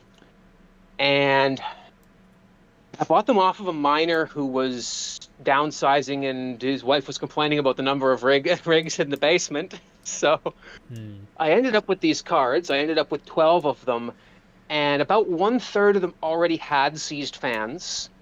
Man. And the other ones were sort of, I could see a couple of them slowing down. And this was sort of one of the weird things. MSI had a design flaw in the 280X coolers at the time. I think something about the fan hub, they'd made a gap too large, and they packed it with sort of like a gel lubricant for the bearings. And the gel lubricant would get too hot and be flung out of the bearings and flung out of the fan hub at high speed over time, and the fans would die prematurely. And not only would they die prematurely, but they would leave the cards absolutely dripping with goo. Which then allows all sorts of dust and things to stick to it. Yeah, so making it almost crazy. Impossible to clean. Because at one point, by the time when I first noticed, I noticed that temperatures were horrible. So I'm like, hey, wait a second, a fan or two must have seized. So I go and look at the rig, hadn't looked at it in a few months, and half the fans were seized, and a couple of the cards were literally dripping so much goo that it had reached the bottom surface of the circuit board, and there was like, what's it called, a Rupert's drop or whatever, like the tar drop that's suspended that never falls. Well, there was a suspended it re-solidified down there. Yeah, because it re-solidified because it got far enough away from the heat, so it was just like suspended from the bottom of the circuit board. Now, thankfully, the gel they used was non-conductive. Yeah, that so the fact terrible. That it was literally drenched on every component on the board on these cards didn't actually hurt anything. But my God, was it hilarious sending off a batch of 4 fan-seized cards completely covered in goo. Mm-hmm. Like dripping. I feel sorry for whoever opened this on the other end and is like, what is this? Yeah. But it was a known problem, so yeah, it's not like it's a surprise to them. They were probably just like pissed off at the engineers, and they were like, another batch has come in. You want to touch this with your hands? I don't want to touch it with mine. Just give them a new card. Oh. Yeah, so and that's what happened. They sent me out a crate of 390 and 390X in exchange for my 280X, which was a huge upgrade. Yeah, definitely. Jeez. And what was crazy was when they sent me it, they out of the blue they sent me this email, and here's your replacements are on the way, and the part number that they gave me for the replacements didn't exist. I tried Googling it. I couldn't find anything online. So you got them. You got new models shipped to you before they actually released. It turns out I ended up getting 390X and 390 LE, which was a light edition that was non-factory overclocked, that they released later, because normally manufacturers don't actually release anything at reference spec clocks. They always give you extra 20 clock speed or whatever, extra 40 clock speed or whatever. Well, these ones weren't, which is why they didn't exist, which is why I'm like, what the hell is coming? And then the surprise when I open the box and it's 5 factory sealed new 390X. Nice. For my used goo covered ones, which was a very good trade. That's a nice step up right there. Indeed. Oh man. And then when I realized this, I'm like, hey, wait a second. I've still got 5 more of these cards that also have dying and dead fans. I need to kill these fans as fast as possible. You just cranked them up to 100% and... Well, they were already at 100. They were already at 100 fans, but I couldn't really do anything. Oh. At one point, I decided, fuck it. I've still got 1 or 2 good cards out of the set. I'm just going to swap fans around, so that at least each card had at least 1 dead fan. Oh man. It worked, and I would have had to RMA them a couple of months later, anyways. I just wanted to do them in one big batch, right? Oh, fair enough. That is a good trick. If you want to, like, for instance, say you have a card, and like now, and the new cards launch in September, and you got like 2 years left of RMA on that card. If you technically hold onto that card well into, I would say, a year or like 6 months, 7 months of the new generation, most likely they don't have the old cards anymore. And when you ship that card in, they're going to have to ship you an equivalent of that card. So you'll get like the new series. So if you sent them a 3070, they would probably ship you back a 4070 if they had no 3070s. I'm in that exact boat right now with a 5700 XT that both fans have now seized, but I don't really. I've just zip tied onto 120 mil fans, and I figure I'll wait until either mining dies or something nice comes out, and they'll probably replace it with a 6700 or a 6750 or something. They'll replace it with a 6700, I'm sure. But if you were to send it in now, I'm pretty sure who's it. MSI. Yeah, but I don't think they got any more 5700s. I haven't seen any MS. The last time they had, I think it was like last year, and they blew them out at like Canada Computers. I'm pretty sure they're done with those. I think most of their 5700s have died. because of poor thermal pad placement. The MSIs, Yeah, they had a bit of an issue with those. yeah. Some of the models were definitely cheaped out on the thermal pad or the thermal pad placement. I've had pretty good luck with the recent series. I ended up with a whole boatload of 5600 XTs, which have been surprisingly nice despite the plastic backplate. Plastic backplate on a Gaming X series. That Yeah, surprised me. yeah, that is a But little it's a bit cheaper weird. model. But at least you And can lay it on its back on the rack, right? You don't have to worry about it shorting. true. Although I use wooden frames, so. Oh, okay. Oh shoot, my joke about wooden frames earlier. Oof. Did that hit a No, little close? Did that hit a oh, little close to home? I'm sorry. no, see, I built mine before actual professional mining frames were a thing. Oh, okay. So I'm still using the wooden frames I built in 2013 to 2015. I've just sort of broken down the rigs and rebuilt them and broken them down and rebuilt them with new cards over the years. The wood is well aged. Yeah, I just sort of kept the power supplies and other associated gear, sold all the cards, so that when the next mining boom came along, I already had the old motherboards and all the old parts. And some of my mining rigs are ridiculously aged at this point. It's almost embarrassing how old some of the boards are. Like I still have some AMD AM3 boards running with AMD Sempron and Athlon series single and dual cores. Beautiful. That's before my time. I've retired all of the true single cores, and now I've just got single cores that with the second core unlocked. All right, you've got no more Pentium 4s in your mining rigs. Is that what you're saying? I've gotten rid of. Yeah, I've gotten. You got rid of those ones. Much newer. Everything's newer than that. Okay. Yeah, everything's newer than that. Just barely. Just slightly. About 2 years newer. Oh my gosh. Everything I have is DDR3. Oh, okay. Oh, there you go. That's as old as I go. Although at one point I did have a DDR2 mining rig running. Oh man. With an IDE hard drive. Oh gosh.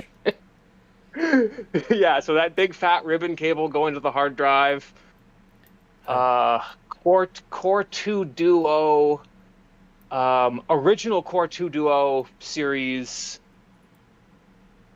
from way back. My goodness. It worked. It ran 4 graphics cards. As long as it works, right? Yeah, I ran it for 9 months or so in the peak of one of the booms before I decided I can use something way newer than this.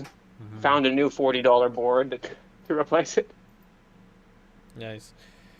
All right, so I'm about to wrap up here. I think we've covered pretty much everything I was hoping to cover.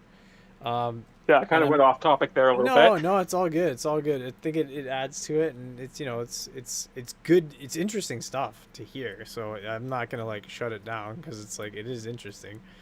But I have one last question for everybody, and then we're gonna finish the stream. I think right now we're sort of in a bit of we're entering sort of a bear market type thing with crypto, and everything's sort of slowing down. And I think as if the Ethereum developers sort of hit their schedule, Ethereum mining will be no more. And I think there's going to be a next big thing for mining, or is sort of mining gonna sort of start this downward spiral into like nothingness? What do you guys think?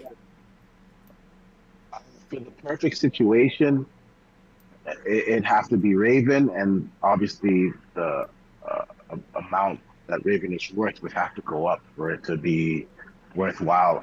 I can't say that mining is just gonna outright die, but I think the death of ETH is definitely going to decrease it by a lot, because ETH by far is the most profitable. And like we all know, once everybody starts to switch over to another coin, even if it's profitable at this moment, it's not going to be profitable then. and the only way that it could be profitable is if that coin went up in value, right? So And that it's hard to go up in value a ton too. Yeah, that happening in a bear market probably not going to happen. Yeah. I would say it's probably the end of it.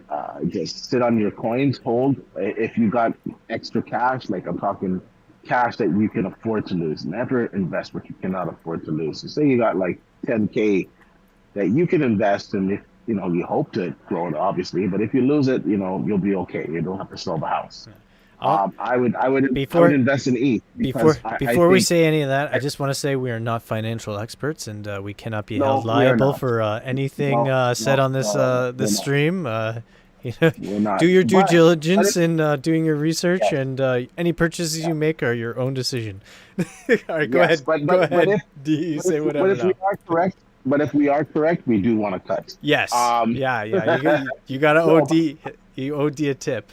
All right. Yeah, but for me personally, then I would be putting that 10K in Ethereum, and I would just leave it for a couple of years. I truly believe that once it goes to proof of stake, it's going to go back up. Let's not forget we saw Ethereum at near 4,000 at one point, and I do believe it's going to reach that, and it's going to grow higher. I see ETH as really being, the top three, and I think it has the potential to hit 20K one day. But I think it's reasonable to think that it'll hit 10K. Okay. Yeah, I definitely see there's a lot of promise with Ethereum, and going back to sort of the mining profitability and what will the ecosystem look like after ETH.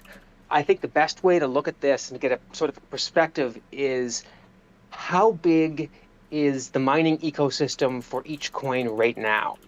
I mean, I did some rough calculations looking at basically like total mining hash rate for a particular coin divided by hash rate of an average card. So like how many 3060 Ti equivalent cards are there mining Ethereum? Well, last time I did my calculations, I came up with a figure of somewhere north of 7 or 8 million. Dang. and it could be as low as 4 or 5 million. Depending on how many ASICs are on the network. It's kind of hard to gauge how much of Ethereum's network isn't graphics cards, but at minimum, there's 5 million graphics cards mining Ethereum. And the next highest hash rate altcoin might have 200,000 or 300,000 miners at any given point. And so 10% or 5% of Ethereum's current fleet is enough to cut the profitability of some coins in half. Yeah. If 20% of Ethereum's profitability moves over to Raven, it'll probably cut Raven's profitability by 80 or 90% because there's just too many other people looking for a coin to mine.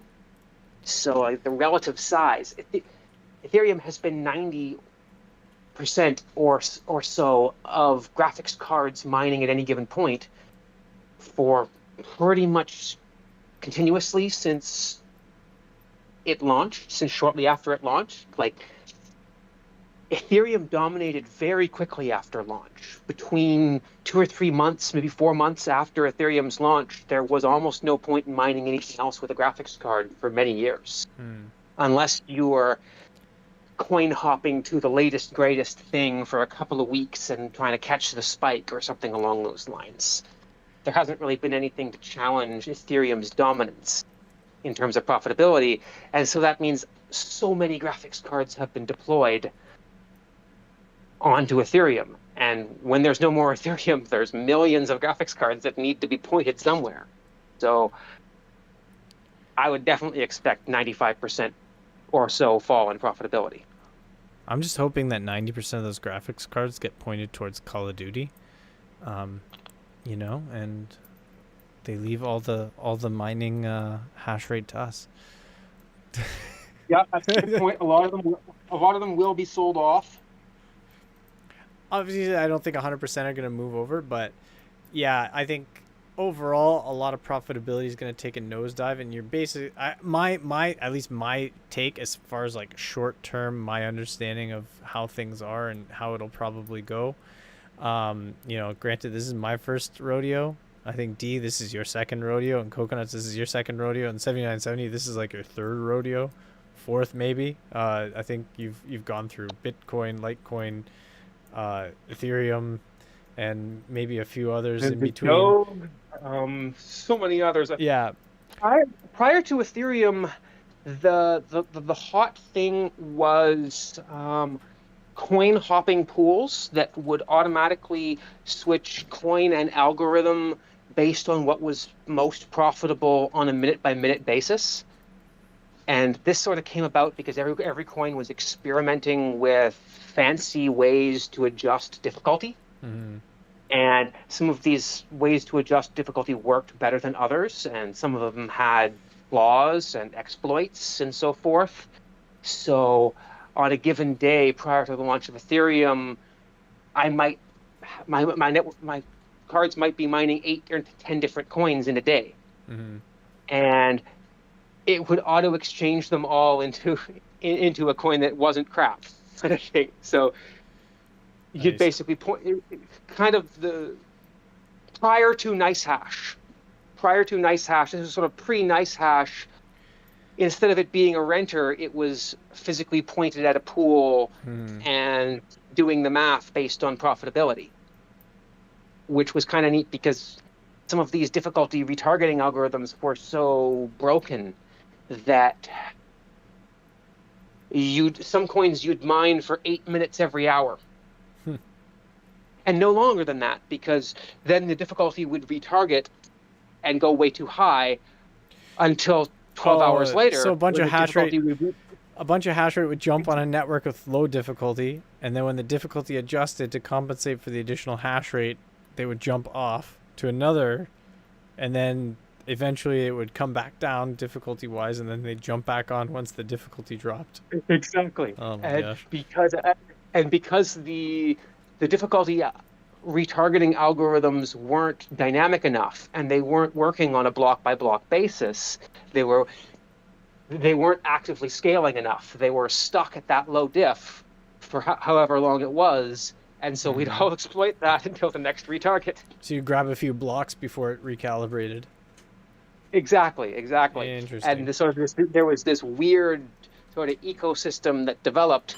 It was very bad for coins because there'd be big pools pointed at a low diff coin suddenly for a brief amount of time, and then they'd all be gone, and then the difficulty would be high, and the blockchain would come screeching to a crawl because block time was thrown off. So it wasn't a good thing for the ecosystem as a whole. It was just sort of people made a semi-broken difficulty algorithm, and we're making the best of it. Yeah. So when Ethereum came out, it was a huge boon because I didn't have to mine 7 different crappy coins. I didn't have to care about Lucky 7 coins. You just set it and forget it. Which was a thing. Exactly. Set it and forget it, and 6 months later, I've still got a pile of F. Yeah. In fact, I am where I am today because I got lazy about 2 or 3 months in after mining F, and I hadn't been able to do this in so many years because prior to that, I sort of had to sell the shit coins immediately because they might not be worth anything the next day. But Ethereum, looking at you, Raptorium. No, I'm just saying, you just gotta sell them as soon as you can. It's like I don't know if anyone remembers Raptorium, where it was like, it had this it had this spike in price, and it was like classic pump and dump. And you could be making I think it was $5-6 a day CPU mining, which is with a 5950X, which is insane. And then the coin just went from 50 cents a coin to 0.2 cents a coin. It's just gone. And it's yep, they pumped it, they dumped it, and it is done. But I think right now it's going to be sort of you're mining a coin and hoping it'll be the next big thing for the most part. Yeah. Or sort of jumping on, riding the waves of the pump and dump shit coins. So indeed. Although because the fleets are so big, surviving at this point is going to require cheap power, Yeah. And as Canadians, we don't really have very good options for cheap power Time to move to Quebec. Unless you're in sort of a subsidized power situation. I mean, some people on a small scale have free power, and that's awesome. Yeah. Well, it's true. And Yeah, like if you're in a dorm room. they'll be exactly. Or if you're co-located in a place that also has other businesses where the power is sort of shared on a small scale, it could very well be free for the miner kind of thing. Yeah, whereas if you're paying 15 cents a kilowatt or 20 cents a kilowatt or 25 cents a kilowatt in Europe or whatever, you're probably already stopped your miners. Yeah. Kind of thing. That's true. What about you, Coconuts? What do you think? Long term for profitability? Like, is there going to be like another coin that's going to come along, or is it sort of the end of, this GPU mining going to kind of be its heyday? Like we're looking back on the good old days now, and this is sort of the end of the good old days. Well, as soon as the merge happens, as they've already discussed, all the hash rate's going to go to other coins, completely tank the profitability of anything else. A huge amount of people are going to have to exit because they're going to be paying more in electricity than they're generating in profit. The issue is, and I'm sure 7970 can attest to this, there used to be a lot of new exciting proof of work coins coming out, different algorithms and whatnot, and everything's been pretty dead now. And a lot of coins that were proof of work are actually have switched to being ERC20 tokens on the Ethereum network. So I wouldn't say that mining is going to die, but this nonsense with super high profitability, and a lot of the cryptos now are focusing too on being more environmentally friendly. That's an aspect of it. Yeah, there's also sort of having a big proof of work fleet in 2022 sort of screams, I'm 5 or 10 years out of date. Yeah, exactly. So, I mean, with Bitcoin, that's understandable because Bitcoin has that sort of legacy inevitability. You can't just pivot on a dime. Ethereum's taken years to slowly move away from proof of work. And there haven't really been any new proof of work coins. As others have mentioned, the projects that would have been a new coin in 2014 through 2017 are now Ethereum tokens. They're now on the Binance chain. Yeah. They're now on one of the other chains. They're now, oh God, it's so bewildering seeing all of these different chains. I went to transfer some Tether the other day, and Bitfinex has like a dozen different networks you can transfer your Tether between one exchange and another. Oh, it's wild. Yeah, you've got Polygon, ERC20. You mentioned the Binance one. There's a lot, and most of those are proof of stake, too. And then there's the ones I've never heard of, like whatever the hell an Algorand is. That's another newer one. I think I've seen that in some price chart somewhere. So I moved my US dollar tethers using Tron because that sounded neat and it had no fees. And it worked. It didn't suck you into it, did you? Did it suck you in and you were like stuck inside of the blockchain, and you had to defeat someone in a race? It was fast and there were no fees, so I can't complain. Okay. You weren't like on a motorcycle Tron, or anything, right? Tron, if you got in at the right time with Tron, you made a lot of money. It had one point where it just went. Hey, if you got in at the right time with Luna and got out at the right time with Luna, you made a lot of money too. Just ask the founder. The second part is crucial there. Just ask the founder. Hey-o. Yeah, I was just reminded. A few minutes ago, I was mentioning the early days of Ethereum and focusing on a single coin and getting bored and not bothering to sell. That was a fun one because the price was around $1 at the time for Ethereum. And I remember thinking, I think I can get more than $1 each for Ethereum. And it turns out I was right, and so that was very just cool. Slightly right. So just slightly. Wow. And so my laziness really paid off. Yeah, you know what they say. Wow. The early bird gets the worm. The early bird gets the worm, but the second. The second mouse gets the cheese. Well, I mean, 10,000, I was even mining at the even. time, so I know. Even 1,000, you'd have 4 mil at its last peak. Jeez. yeah. And you paid $1,000 for it. Ridiculous. Yeah, same can be said for.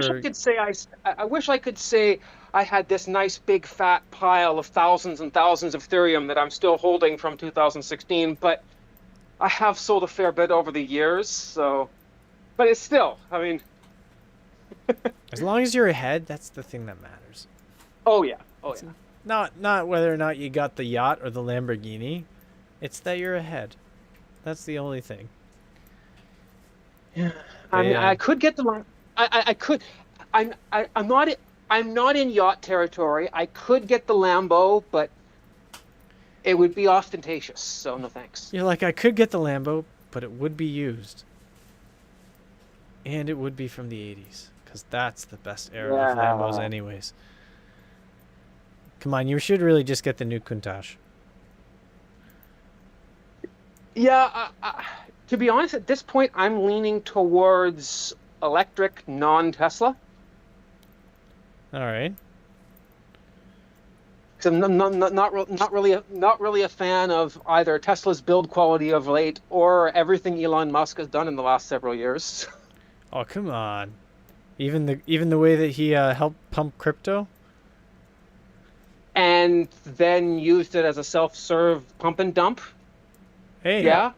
If you would have dumped, Well, I mean, it would have helped you too. I mean, the I entire thing I is didn't dump entirely though, so self-serving.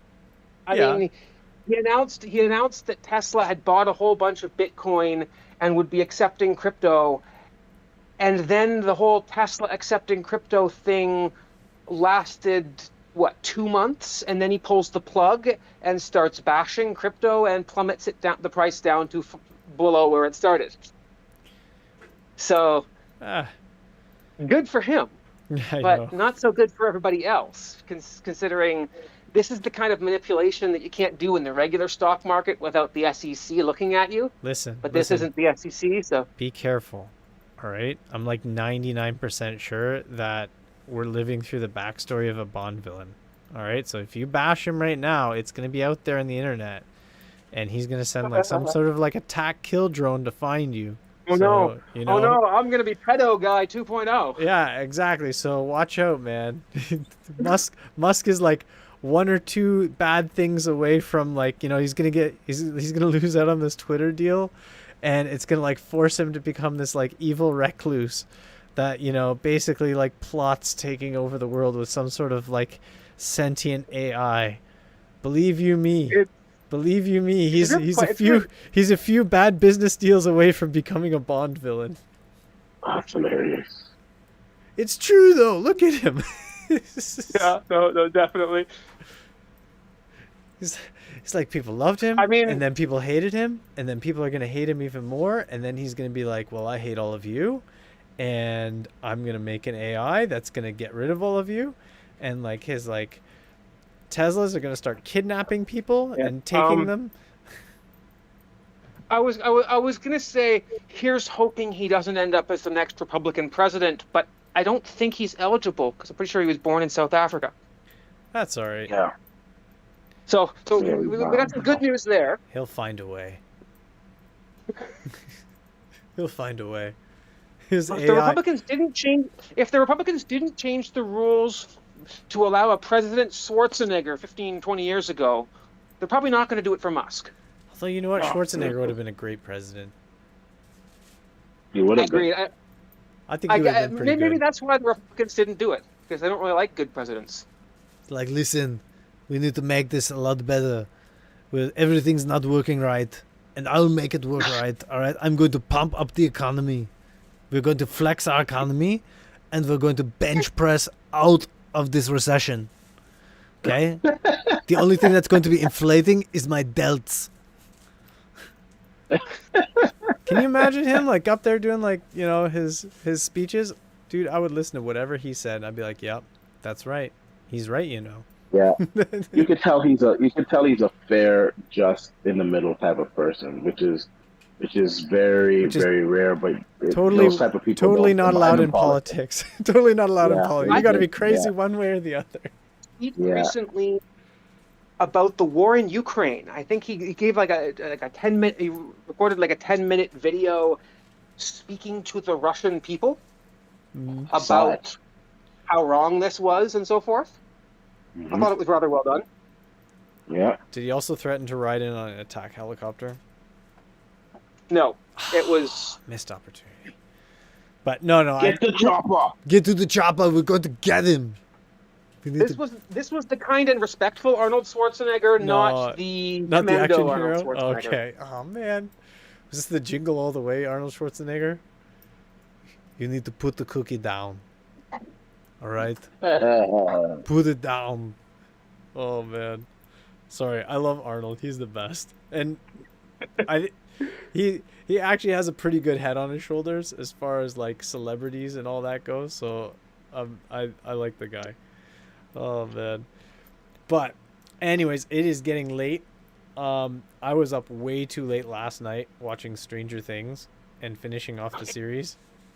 That last episode, I think it's like longer than all the rest, and it tricked me because I was like, oh, it's midnight, we can go till 1 a.m. I think it was like 2 a.m. I think it's like a 2-hour last episode, so yeah, it tricked me. So I need to get to bed. But Yeah, it's been fun chatting with y'all. no, it was a lot of fun, guys. Thank you so much for like hopping on here and just like sharing your wisdom. Annie, thank you for hanging out with us for like the entire Annie was hanging out with us for the entire stream, and he was there active in the chat. We appreciate it, man. Yeah, see you guys all later. Thanks again, 7970. Thanks, Coconuts. Thanks, D. Like the video, share the video, subscribe to me, and you don't have to hit that notification bell, and it'll be good for all of us. But if you hit the notification bell, it'll be good for you if you like more of this content. I might even talk in an Arnold voice next time. You never know. Do it. I'll do it. I'll do it later. Or I'll do it now. Hear me now, talk later. You subscribe to my stream. You subscribe to my stream, and you will not regret it. But if you don't, I will find you, and I will get you. Oh, man. That's a very good Arnold Schwarzenegger. Yeah. Thank you. I appreciate it. All right, guys. Have a good night. Thanks again. Yeah, All right, guys. All right. Good night. Good night. Night. I'm gonna crash out, man. Night. Later, guys. Later.